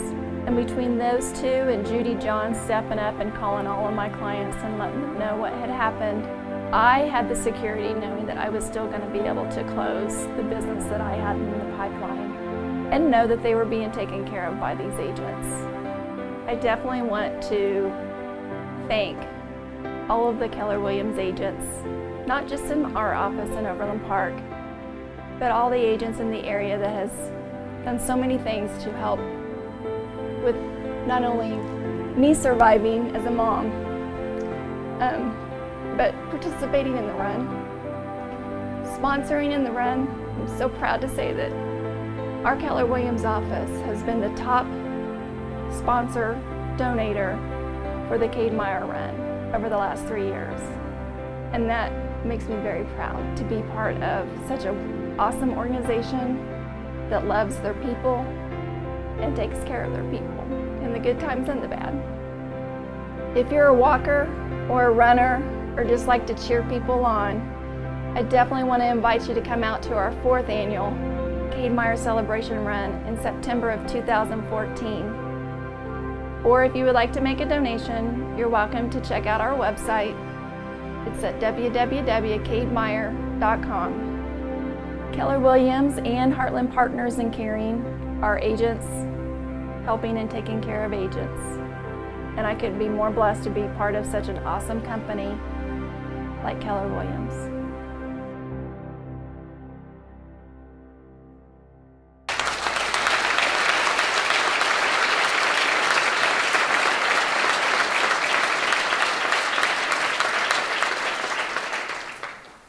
Thank you, Stormy.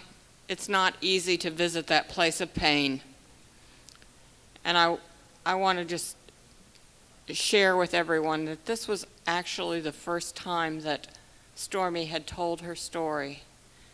And we are very humbled that you shared it with us. We know that you do this run in order to keep his name alive, his memory alive. And we know that that memory is strong and that people who never met him know Cade Meyer, and that people who never met him are going to benefit from those kids that are going to school and learning and applying something new. You know, every year, Heartland Partners in Caring Board selects a special award. It's an award that we give to someone that we feel has made a special impact on our community. It could be Keller Williams agent. It doesn't have to be Keller Williams agent. In this event, I would like to ask Stormy and your husband Mark to please come up here.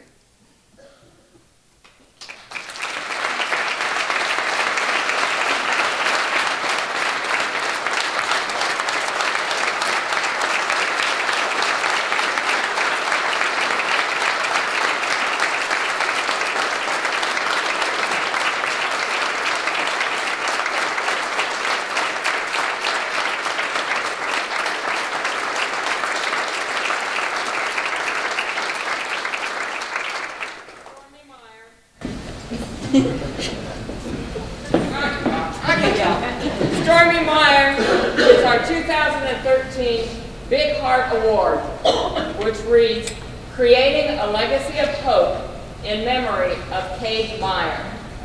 And Cade Meyer will not be forgotten. He is making an impact yet today.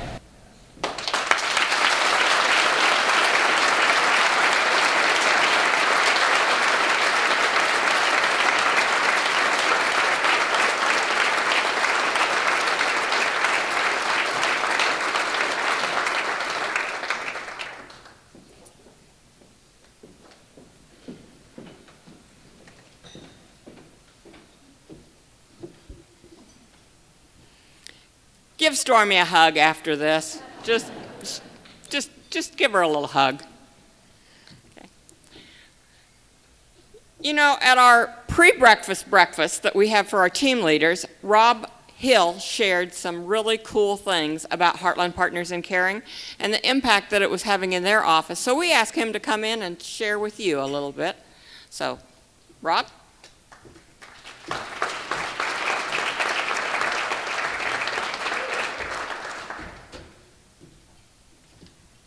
Good morning.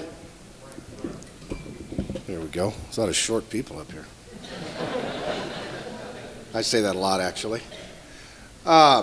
Interesting that in the program, I get the opportunity to talk about the power of giving, and I'm really not too sure we look at it that way whenever we're writing checks or giving money to this, that, or the other thing. But I want to talk a little bit about some things that you hear a lot about, like Keller Williams, Mo Anderson, all the things we hear about all the time. But I'm going to talk a little bit differently maybe than what you've heard in the past. First of all, this is the place, kind of like in church, where the really cheesy people find it time to go to the bathroom. Right? Right? The ladies are clutching their purses. The husbands can't find their wallets. It's kind of like that. So if you get up and walk out to go to the bathroom, you're going to look really cheesy. Who wants to talk about money? Your money. Not necessarily giving it away yet, but about more money. Who in the room would like to talk about having more money? This is okay, you can raise your hand. Okay, 7 of you would like to do that. Okay, I want, when we think about being in business, I think we would all agree that business is about profit, right? I don't think that very many of us are in the business of just getting by. That we're in the business for different reasons, but I'm more than sure that most of us want to have a nice 1099 at the end of the year, and we also want to have some profit left over. I'd like for you to do something for me, and for those from my Diamond Partners office, you've done this. I want you to raise your hand as high as you can. Everybody right now. Very good, good. Okay, I said everybody right now. Okay, raise it a little higher. That's what I'm going to talk about today. Most of you know the story of how Gary Keller started Keller Williams. And we all pretty much know that in 30 short years, Keller Williams has grown to be the #1 largest real estate enterprise in the land, right? And we're all part of that. And with all the great accomplishments of this great company, there's one thing that I believe has made a defining difference and has actually set in motion the great gains and the prosperity that Keller Williams internationally has enjoyed, and I want to share that with you. It's widely known as well that our company's growth accelerated when Mo Anderson was hired by Gary Keller. Everybody understand that story? If you don't, ask somebody, they'll tell you. But when Mo Anderson came on board, things began to happen at Keller Williams in a big, fast, really cool way. Because of the growth of Keller Williams, over 90,000 real estate agents have the opportunity to have careers worth having, businesses worth owning, and lives worth living. Pretty cool. Anybody in the room experienced that so far? Okay? All right. So sure, we can point to systems and models and all kinds of smart people here and there that have joined this company over the years and have helped, and it's necessary. But I don't think it's all about all of the smart people.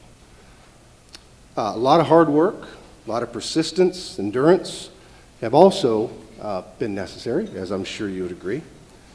And there are many of you here today at Keller Williams for a variety of reasons, whether it's business growth, culture, our KW politically incorrect statement that we put God and family first and business second. Maybe that's why you're here. In my opinion, all of the great things and accomplishments by great people of Keller Williams on the international, national, regional, and market center levels have been made possible and will continue to be possible and grow, not so much because of all this hard work, not so much because of all the systems, the tools, the training, and the coaching, I believe it's because when Gary Keller hired Mo Anderson to take the helm of this company, he hired someone who knows how to give. He hired someone who knows how to give. And I believe that everything that we experience in this business as Keller Williams agents was placed into motion not because Mo Anderson was all that smart, and she is. Please don't write that down, and this cannot be videoed. Right? But because she's a giver. Right? What these folks didn't understand was the power and impact, I think, that would have on all of us. You see, success at any level is blessed and accelerated out of a true spirit of giving. It's the same for you and your business as it is for Keller Williams International. There's no difference whatsoever. If you're struggling to find buyers and sellers, give more. If it seems that you can't get your business off dead center, give more. If it seems that every client you have is the client from hell, give more. I tell you, this will work because the universe will follow suit, and it is going to provide for you what you want because you're giving. And I don't mean raising your hand, giving as high as you can. I mean giving like you did when I said raise it higher. Over 10 years ago, this isn't about anything other than giving, so please keep this in perspective. Over 10 years ago, a group of us were told that the Keller Williams Market Center in Olathe would never make it. Out on the way south edge of Olathe. 66062. Never going to happen. Also, a few years ago, in Lawrence, we were told by lots of people that Keller Williams' office would never make it in Lawrence because Lawrence is different, you know. What these folks didn't understand was that the Keller Williams associates at Keller Williams Diamond Partners are really good real estate agents. They're really big givers. And I don't care what anybody says to you about what you can or can't do. You start giving, you'll do anything that you want to do, and they'll be looking around wondering what happened. And that's exactly what's happening, right? Okay, so it's about giving today. All the stories that we've heard are about giving. Giving benefits not only yourself, but everyone around you. Now, in closing, I'd like to ask you a question as we prepare to take cash donations. And I would like for you to prepare for that, okay? Is your giving big enough, is my question for you. Is it big enough to take you and your family and your business to the top, just like it has Mo Anderson and Gary Keller? Or is your giving just enough to struggle and get by? If you don't have enough money in the bank, you're not giving enough money away. Right? Everybody agree with me on that? Okay, so here's what we're going to do. We're going to give you the opportunity to stop working with the clients from hell. And we're going to give you the opportunity to start working with people that you want to work with. And we're going to give you the opportunity to change maybe the trajectory of your business. Because not so much of what you're going to give today, it's because you're going to make a decision to continue to give. And some of you do, and I'm sure everybody in the room does. But you're going to make a decision, I hope and I believe, that you're going to say, hey, I'm giving on my green sheet right now, but I'm not giving enough on that green sheet. And I want you to make a real consideration to decide to give more. So here's what we're going to do. You have cards in front of you on your tables, right? Everybody has those? And I'm going to challenge you that if you don't give on your green sheet, I want you to write in there how much you're going to give out of your green sheet. Because by the way, remember this, if you're saying, I don't sell enough real estate to do it, well, you start giving money on the green sheet and you will, right? You're going to sell more if you give more money. If you've got only $5 in your wallet right now, and you're going to go, I can't give my last 5, yeah, give your last 5, because you might have 10 by the time you get home. So remember, giving is the key. The examples are all around you. The examples are everywhere. Keller Williams Realty International is the greatest example I personally know of that can provide everything that's provided for the people in this room and over 90,000 agents all around this great world, right? And the things that they provide are due to one thing, and that was that somebody took the wheel and is the biggest giver that probably any of us know. What do you want in your business? What do you want in your life? Today's the day that you could make that decision. So remember that we don't give to get, but we get when we give. So there are envelopes on your table. You're going to take those, and you are going to take your wallet, and you're going to take your purse, both. If you have a wallet and a purse, don't tell anybody. But take money out of both of those. And I'm going to challenge you, make a big difference today, make a big difference for the future of your business, and give selflessly. Thank you.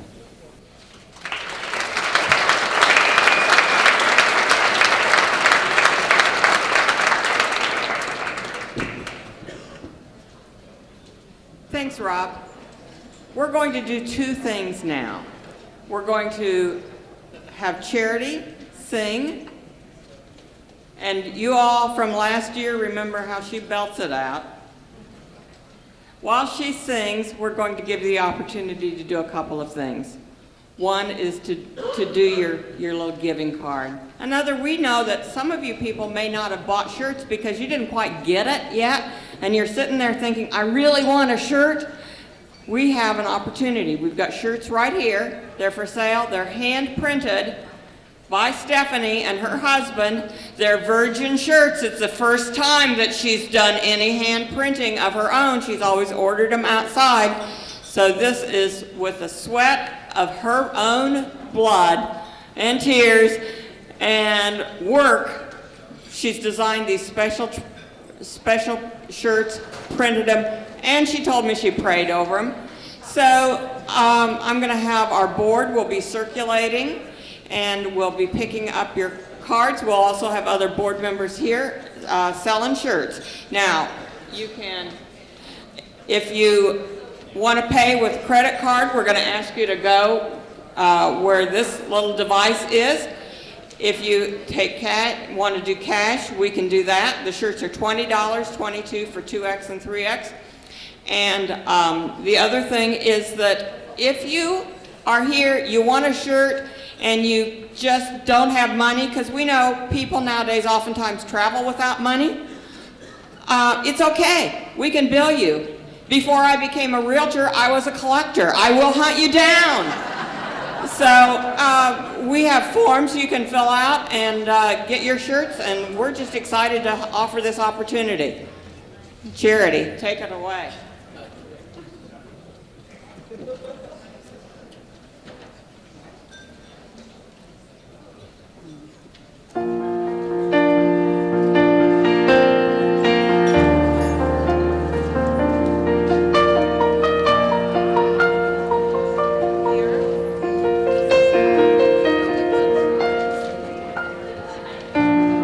Must have been cold there in my shadow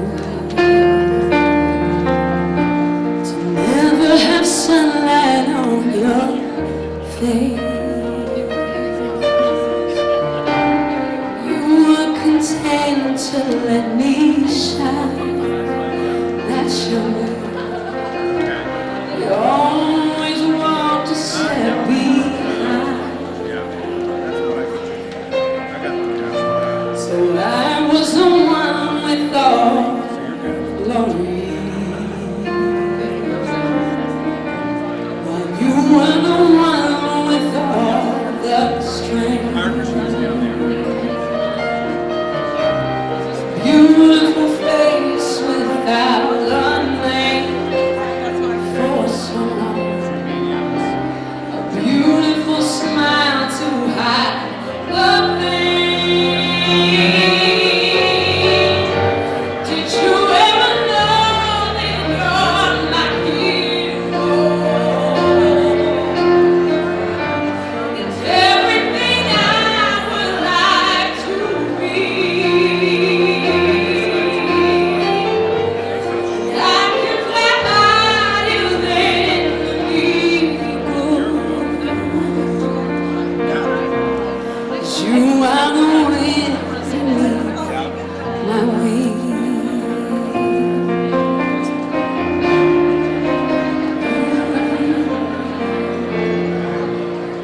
want you to know I know the truth.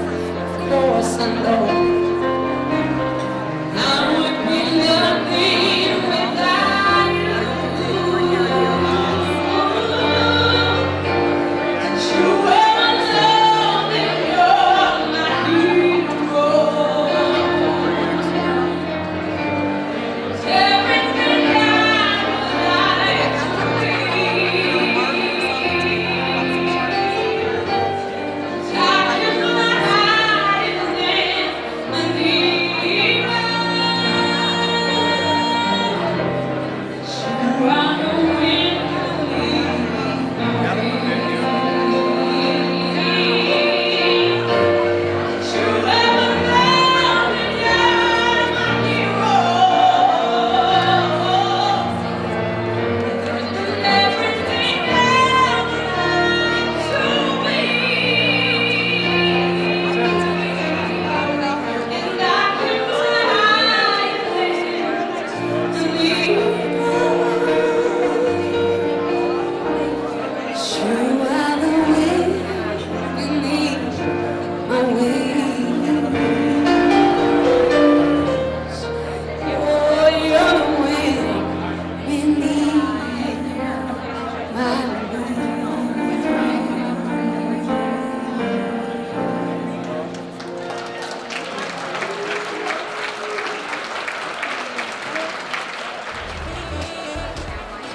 Okay, if you guys are still wandering around, we're going to get back to our seats. We only have a few minutes to do this next thing, and it's really the most important part of me being here, because I can't leave here. Remember I told you there are two things that people call me, either the storyteller or the unspeaker?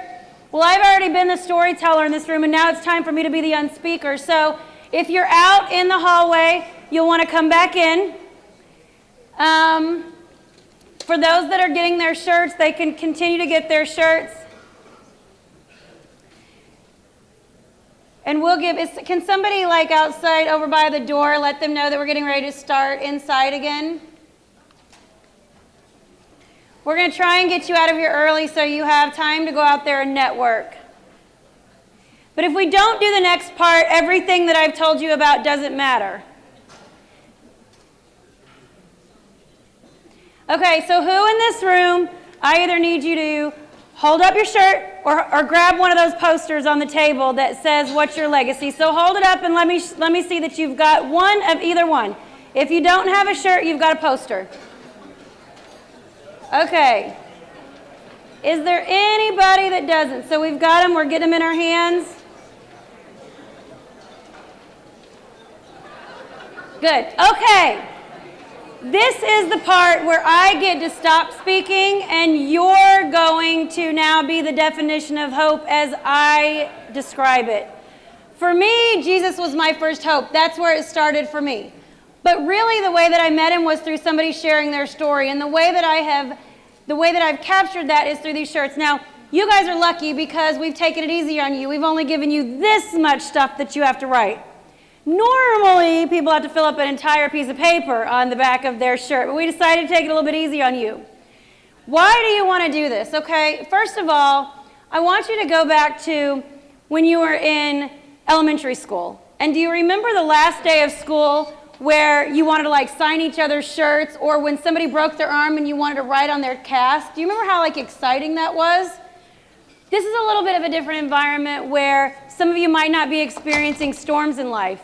But I can promise you that there are people around you that are experiencing storms right now. For me, legacy, I didn't know what it meant. But we need to start thinking about that a little bit more because our world is changing. Life is changing. People are struggling. If we can teach people to live life to the fullest every single day, he was right. There were times that Shamari and I didn't have $1 in the bank, but somehow we found a way to give, and it always came back to us. And in the beginning, I can tell you, Shamari is like this amazing giver now, but he was not raised that way. So there were times that like we had $60 in the bank account right after getting out of the homeless shelter, and I was volunteering one day at the homeless shelter, and this woman and her daughter came in, and they needed a room for the night, and there was nothing that they could do at the homeless shelter that we stayed in. So I'm pulling out that $60 out of our account and going and getting them a room because it's what they needed, and because I prayed about it. It wasn't just doing this to get, to make it go.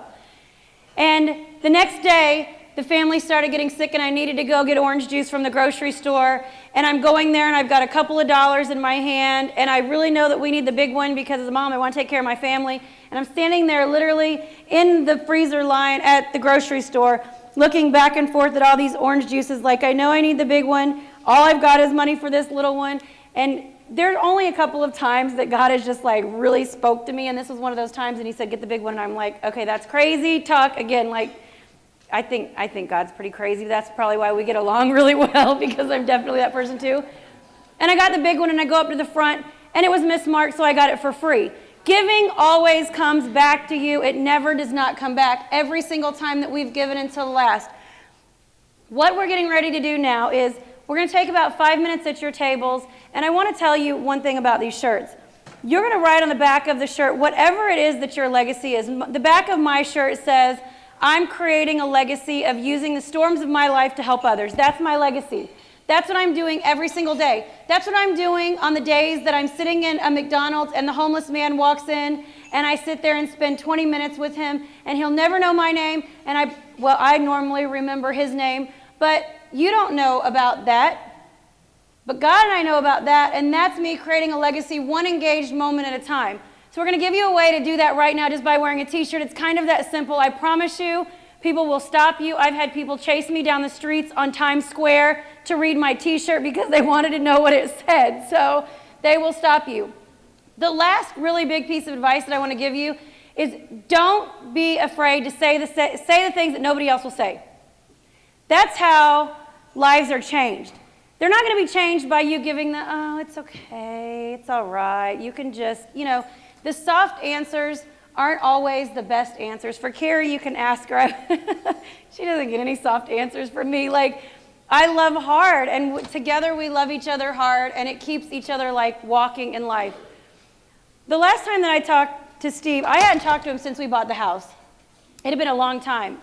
And about a year and a half ago, I called him and said, Steve, well, we started out homeless, and then I gave it all up, and then I gave a little too much in Joplin because we were supporting our own ministry in Joplin with the money that we had shut the company down with and just with what we had.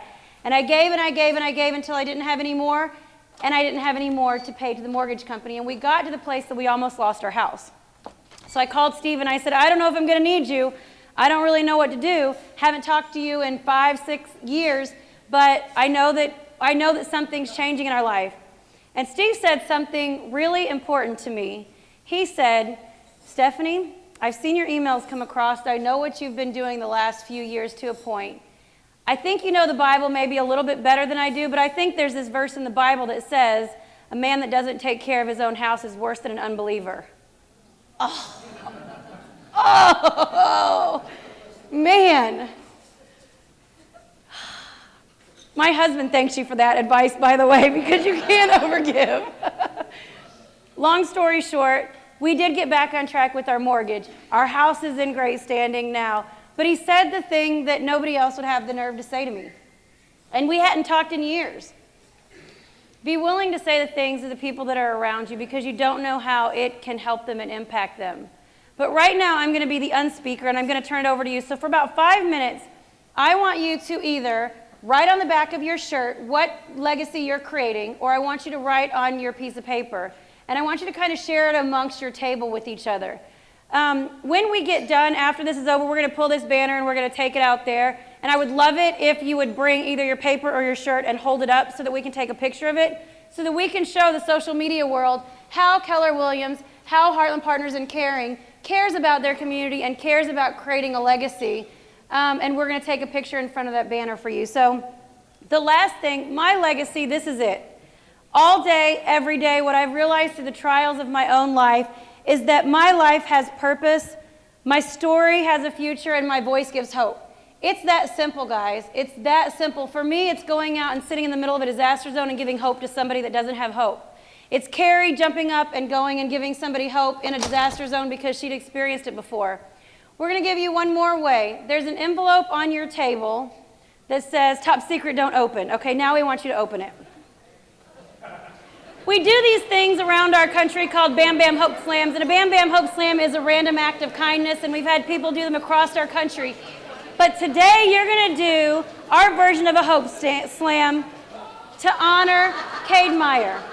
And in your envelope are stickers, and everybody at your table should get a sticker. And before this week is over, your job is to start creating your legacy of hope by taking that sticker. If you bend it, it breaks open. Buy somebody coffee behind you. I bought the homeless guy at McDonald's a pair of $70 boots, and I argued with God about it, and it snowed the next day, and he got a Bam Bam Hope Slam sticker on his boots too. Your job is to do one random act of kindness this week before the week is over to spark your legacy of hope, and do it to honor Cade Meyer. So make sure you've got one. If you don't, we've got more. You all should have like maybe 3, because we know that Keller Williams people are fabulous. So take what you take them, and Stormy, we have extras for you. Okay, so 5 minutes, we want you to talk amongst your tables. If somebody there's already written on your shirt, we want you to share what you wrote. And then actually, can we go ahead and turn some roaming mics on? And I think it would be great for a few people who have already written on shirts or already written on it to kind of share it. So who's willing to kind of kickstart and say out loud what they wrote on the back of their shirt? Samantha? Okay. Mine says, I'm creating a legacy of, and then it says, hope, comma, I'm here to inspire you to have an amazing day. Your goal is to smile and pass it on. Your turn. Hello?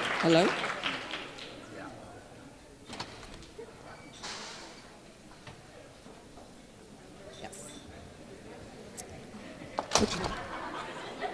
This is Samantha's shirt, and she wrote, accepting and loving myself, loving, helping, and accepting others, and having faith in what will be.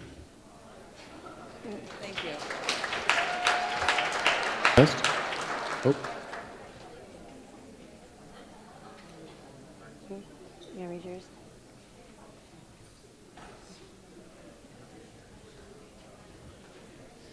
You read it? Brad's not shy. All right, I get to read Pam's. It says, I'm creating a legacy of providing hope to the hopeless through the grace of God. How can I bless you? That is good.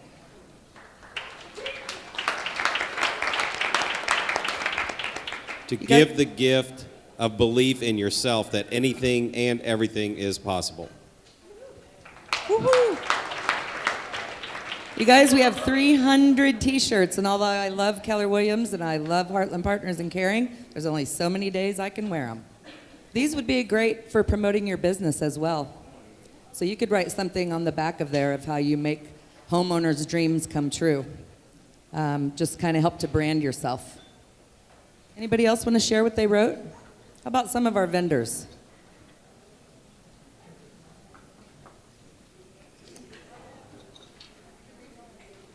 Judy John's shirt says, fun, family, and faith, love, hugs, and hope, inspiration, and the power to believe in dreams and energy. And Tracy's shirt says, I'm creating a legacy of sharing my story. No matter where you come from, if you have a positive attitude and you have faith, hope, and love and dreams, your life can be amazing.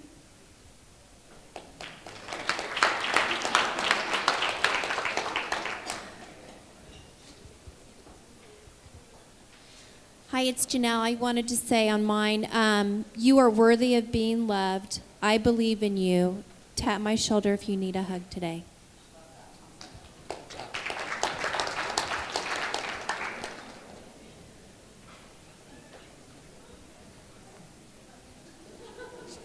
Say thank you. Anybody else want to share?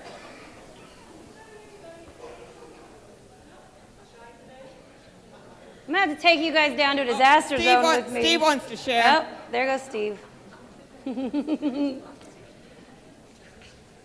I don't have a shirt on right now, but when I get one on the back, I'm going to write, when you pray, move your feet, ask me what that means. That's great. When you pray, move your feet and ask me what that means. Okay, so I think that kind of sums it up for me. My legacy of hope is moving my feet every day, and I never know where that's going to take me. My prayer in the morning is, God, use me as you see fit, and that has taken me to a homeless shelter. It's taken me to 2 disaster zones. It's taken me to McDonald's and homeless men. It's taken me to nonprofits across the country. It took me to Newtown on a 4,000-mile journey to honor Sandy Hook. Me praying and my feet walking have taken me an awful lot of places in 2.5 years. And through that walking, over 13,000 people have been able to find hope, one shirt at a time. And if I'm just another girl who has the broken past that I have, if I can accomplish that, what can you accomplish by going out and creating your legacy today? Thank you.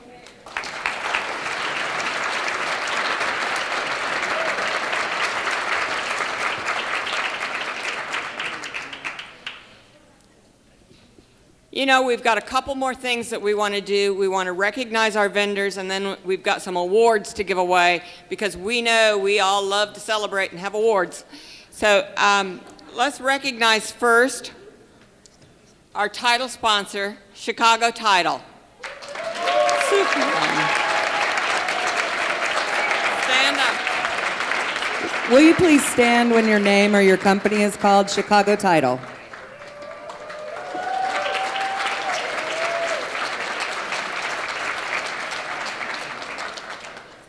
HMS Warranty, Kent Lebinsky.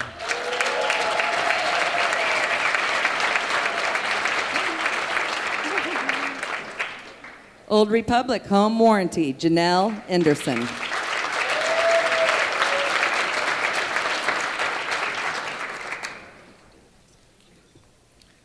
Wells Fargo, Ellen Young.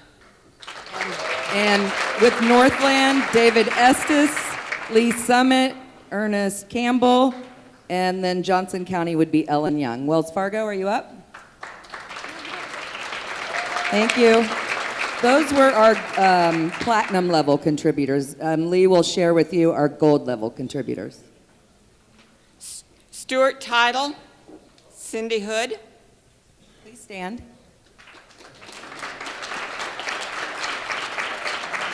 Continental Title, Valerie Starks.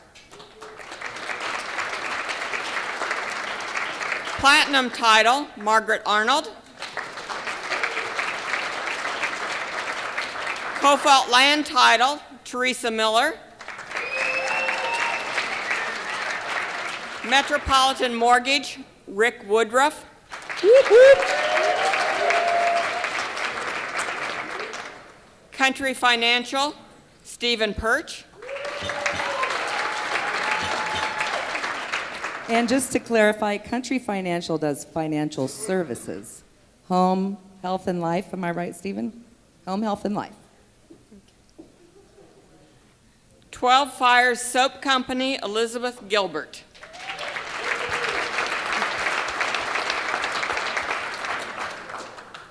Midwest Trophy and Engraving. They have provided our Big Heart Awards and our trophies since we started this. So they do a great job. They're over on Metcalf. If you need any engraving or any trophies or plaques, please pay it forward to them. Landmark National Bank, Jerry Kolich and Ryan Plattner. You may not recognize that name. Landmark has just acquired Citizens Bank.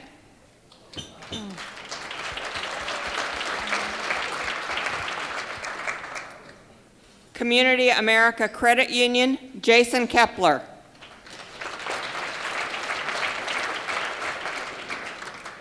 Inspect Home Inspections, Matt Miller. Matt was our only home inspector sponsor this year, so let's give him a big round of applause. Thank you, Matt. Roush Coleman Homes, Kevin Osborne.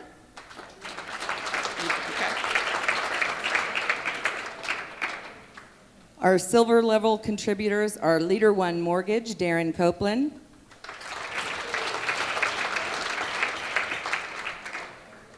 IMC Insurance Partners. HSA Home Warranty, Jason McCauley. And 210 Home Warranty, Shauna Pyfrom. Thank you all vendors. We really appreciate your support, and we trust that these relationships are win-win, because that's what we're all about. Now we get to the awards. Team leaders, can you please come to the stage? You're going to do the basketball first? Last. I guess I could. While we're waiting on the team leaders, I do have one of my favorite awards to pass out. I got killed in basketball brackets last year. What about you guys? Wichita State wiped out the entire bottom left side of the page. Good for Wichita State. They had a great run, but it killed the brackets. So each year we do a bracket challenge, and this is a traveling trophy. So we'd like you to create some excitement around your office for this bracket challenge. Sit together the week before, pick your teams. Southland Partners won this award and coveted it for the past year. But we have a new winner to crown this year. By only 1 point. 1 point. Keller Williams Northland Partners, come on up.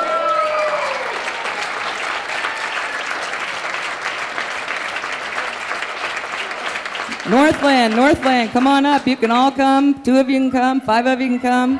Penny doesn't know anything about basketball, so I know she didn't choose them.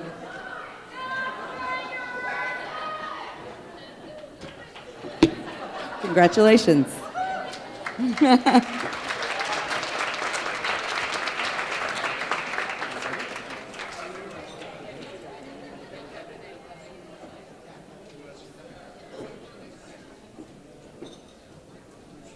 Knowing how team leaders are, they've asked us to read what we wrote about our recipients for the Big Heart Award, so I'm going to stick to script, kind of. The Keller Williams culture is a culture of abundance. It makes our company distinct. We come from a mindset of abundance versus scarcity. Unlike many other companies, our culture comes from the perspective that we have an abundance of time, resources, money, and energy, which is what makes our company great. Our agents come from abundance, which sets the stage for them to be catalytic in life transformation.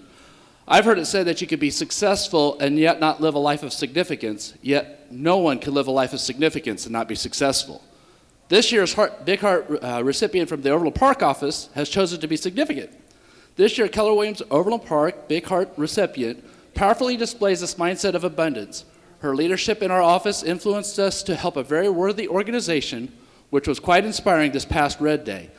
I remember the day she came into my office, was deeply moved by discovering a part of her big why. She had discovered an organization she could regularly volunteer at. It was an organization whose purpose was to help women who are homeless get back on their feet. She began to volunteer at Sheffield Place. Sheffield Place opened its doors in February of '91. The executive director is here as well, and he's back here. If you would stand, please. Appreciate you letting us talk. They began in February of '91 as a community response to the growing population of homeless mothers and their children in the Kansas City area. Since then, Sheffield Place has assisted more than 700 families in making the difficult journey from homelessness to self-sufficiency. The results speak for themselves. 85% of this program's graduates achieve success. Success is defined as achieving greater self-determination, increasing education and employment skills, obtaining and retaining permanent housing, and overcoming the impact of trauma. Oh, I'm getting reordered over here, so Matt, you're next. So this year, one of our Red Day projects this last year was to go and give this great organization a facelift with some chores around the grounds. So it was so meaningful and appreciated by our agents. So this year's very deserving award winner of the Big Heart Award goes to Miss Joanne Boyer.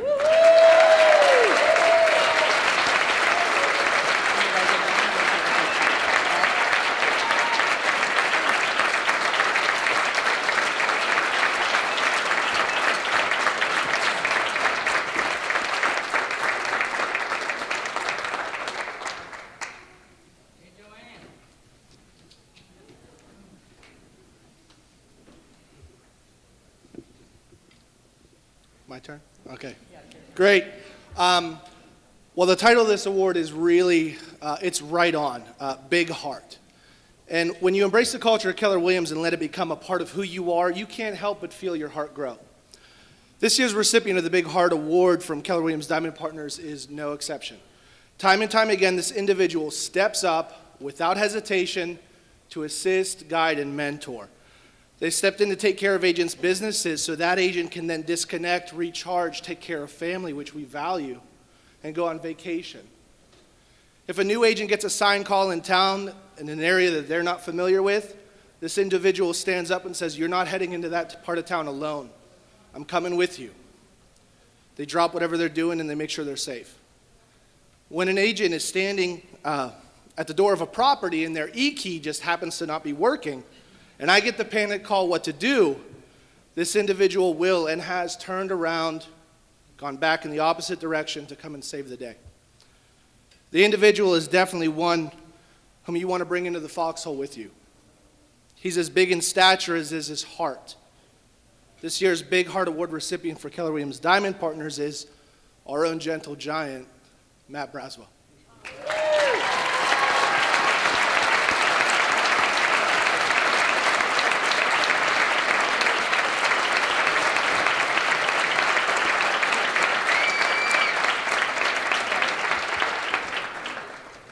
I received an email last night with the speech that I was going to read, but when I read it, you all would have known it wasn't me talking. And so Tabby's out of town, so I'm just going to crunch this up and go on my own. Like Lucas said, the team leaders are giving speeches. The operating partners do their own thing, right? So anyway, I will be short. Ours goes to a studette, a person who was a past recipient that has stepped up and done great things with HPIC, is a board member, and I've always wanted to say this since watching The Price is Right. Robin Marks, come on down. You are the Big Heart winner for Legacy Partners.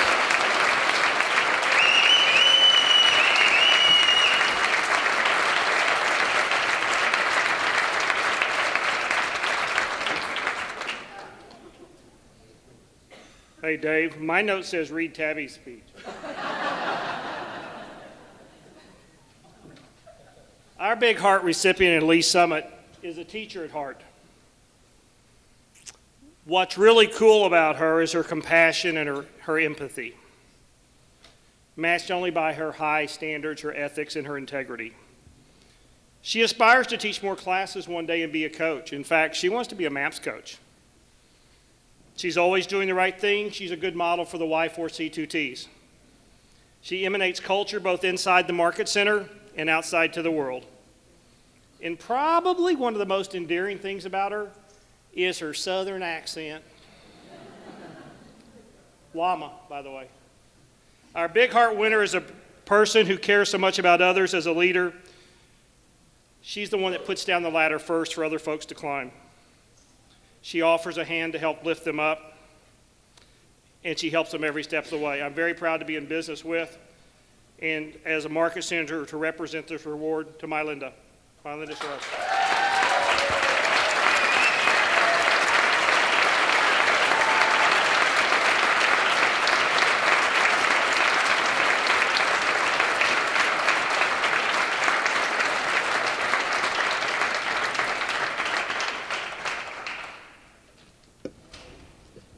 Short people. Okay, Rob? Short people. Deciding who to nominate for the Key Partners Big Heart Award was too easy this year. In fact, our recipient made it easy simply by doing all the wonderful things she does just naturally. Our Heart winner doesn't play favorites. In fact, everyone is treated the same by her. Full-time, part-time, drop by agent, it doesn't matter. She's there for you. Without thinking, she provides each of us with daily reminders of what generosity and selflessness are all about. She always puts others first each and every day. However, she doesn't just do it in our office, but outside our office as well. Her family and our community are blessed because of her actions. She's always available and eager to help whenever there is a need. If you need something copied, faxed, or typed, she's there to help. Create a flyer? No problem. Pick something up at the store for an office event? She's on it. Looking for a phone number or agent contact information? She'll get it. Away from the computer and need something off MLS? Done. You ask, and she is happy to do it. Her cheerful voice greets you when you call in, asking you what you need. If your clients have arrived and you're running late, no worries. A smile has already greeted them, and coffee or water is en route. They'll be chatted up or left in peace, whatever they desire. She welcomes you with a loving smile when you walk in the office, and she'll usually be the last to tell you goodnight. She'll cheer you up if you're down. She'll encourage you if you need it. She'll certainly celebrate you when you succeed. Rumor has it she's even been known to fight off the copy machine when it decides to go berserk and is eating your file. She's there for you, and you are always her priority. Outside of our office, those in our community are grateful for her help in delivering sandwiches to the homeless on a weekly basis. The Ronald McDonald House appreciates that she comes once a month on a Sunday afternoon to cook lunch for their residents. And her disabled son is blessed to have such a loving mother caring for him day in and day out. We at Key Partners are a better office because of her genuine and thoughtful actions. Many of us are better people because of her. And for these reasons and many more, we'd like to recognize our Director of First Impressions, Carol Norman, with the Big Heart Award. Woo-hoo!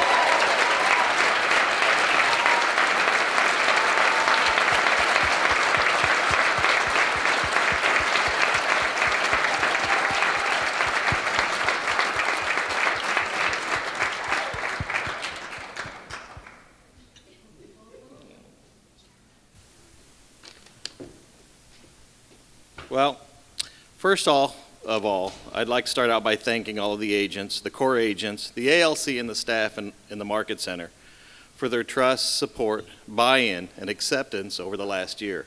Time flew by, and we certainly achieved a lot. Thank you all very much. This year in particular, with all of the growth and change going on around, there were times when we seemed to have bitten off more than we could chew. And if it wasn't for the unselfishness of everyone, and our Big Heart winner in particular being the poster child for giving, we would have sunk under the weight. I'd like to tell you briefly about our Big Heart winner this year. They've been a part of our Market Center for several years, and one of our strongest core agents. A few of their accomplishments this year include, but are not limited to, assisting with several tasks involved with the move from our Market Center to our new location, driving the participation in and consequently creating the largest turnout ever as far as support goes for Red Day this year that the Market Center's ever seen. Organizing, corralling, and driving our office weekly to the agent tour. She's worked on growing her downline this year and has added new agents to the office. She's a mentor. She's an active member of multiple committees on the ALC and has added, and multiple members she's an active member of multiple ALC committees this year, and I'm not sure, but I think she may be on all of them. In fact, she has probably been stressing out about this event for the last 2 weeks, and that comes on the heels of the loss just last month of her father. It would be an honor for Keller Williams Eastland Market Center to thank Nancy Hoffman, and if she would please come up and accept this year's Big Heart Award.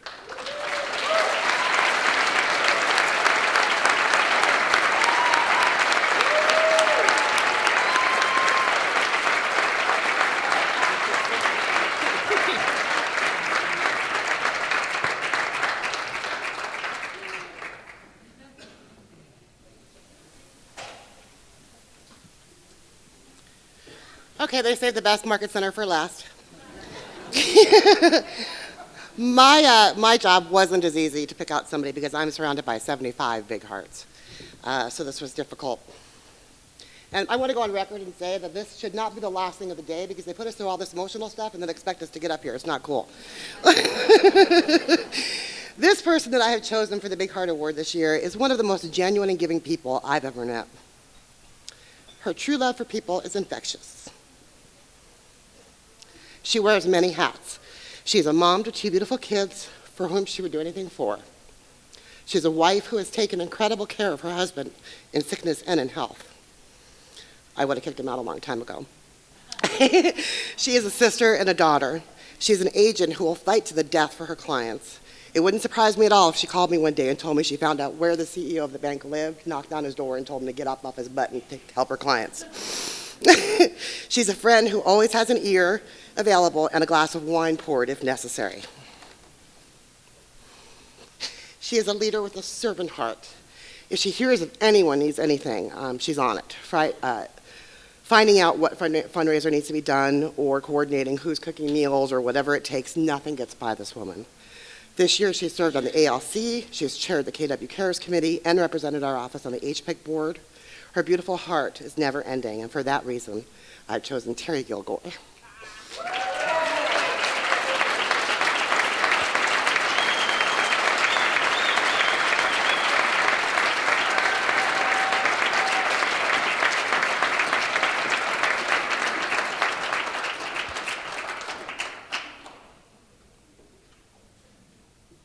We do have one more award to give today. Before we do that, I want to tell those of you who have bought shirts to write on the back, you need a laundry marker. Is that right, Stephanie? A laundry marker for the back, like a Sharpie laundry marker. And then these are Sharpie brush. They're called brush. So I've colored in this part of my shirt in red. You can color your shirts however you want, really personalize them towards you. Our last award of the day goes to, wait. Oh, we have two, I'm sorry. One more after this.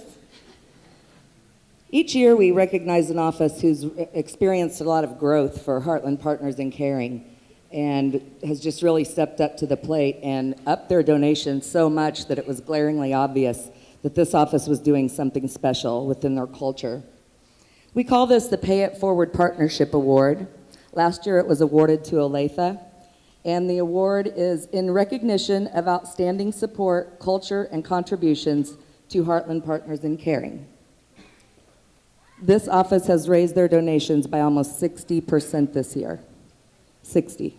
And I would like to credit Linda Woodward with her leadership in the Keller Williams Key Partners Office, the recipient of the 2013 Pay It Forward Partnership. Can I please ask Prairie Village agents to come on up? Come on. Come up. Come up. Everybody from Prairie Village, head this way. You have to take a picture. You have to be recognized. And you have to buy a T-shirt.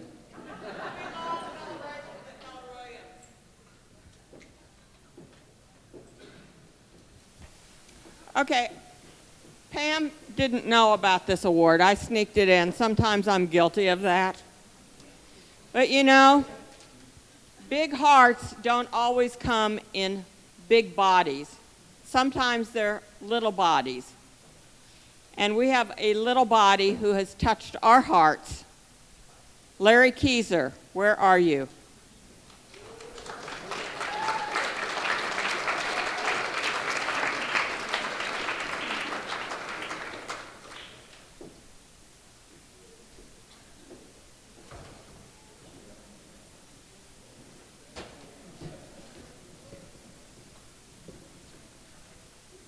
Larry has a darling little grandson, Henry, who's battling cancer. And he's battling it with such courage. And we want Henry to have this silly little tiger and his own shirt. Henry's too small to write, but I bet somebody close to him will write a special message.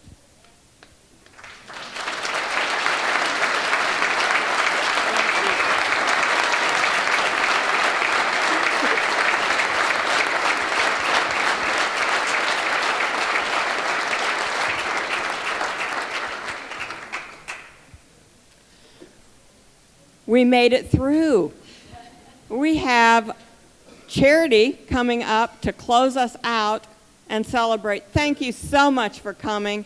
Feel free to stay and chat and get your picture taken. We are going to be moving this. I don't think I'm mic'd. I can yell good. I raise boys. So. All right, everybody, let's leave with a bit of a smile. That was such a wonderful, it's just been such a wonderful day, hasn't it? Let's give it up for all of them. They put together such a wonderful event. So everybody probably knows this song, and I know there's a lot of talent in this office, so if you can sing with me. It makes me feel a little less lonely, okay? It's called Lean on Me. You guys better sing it with me or clap or something.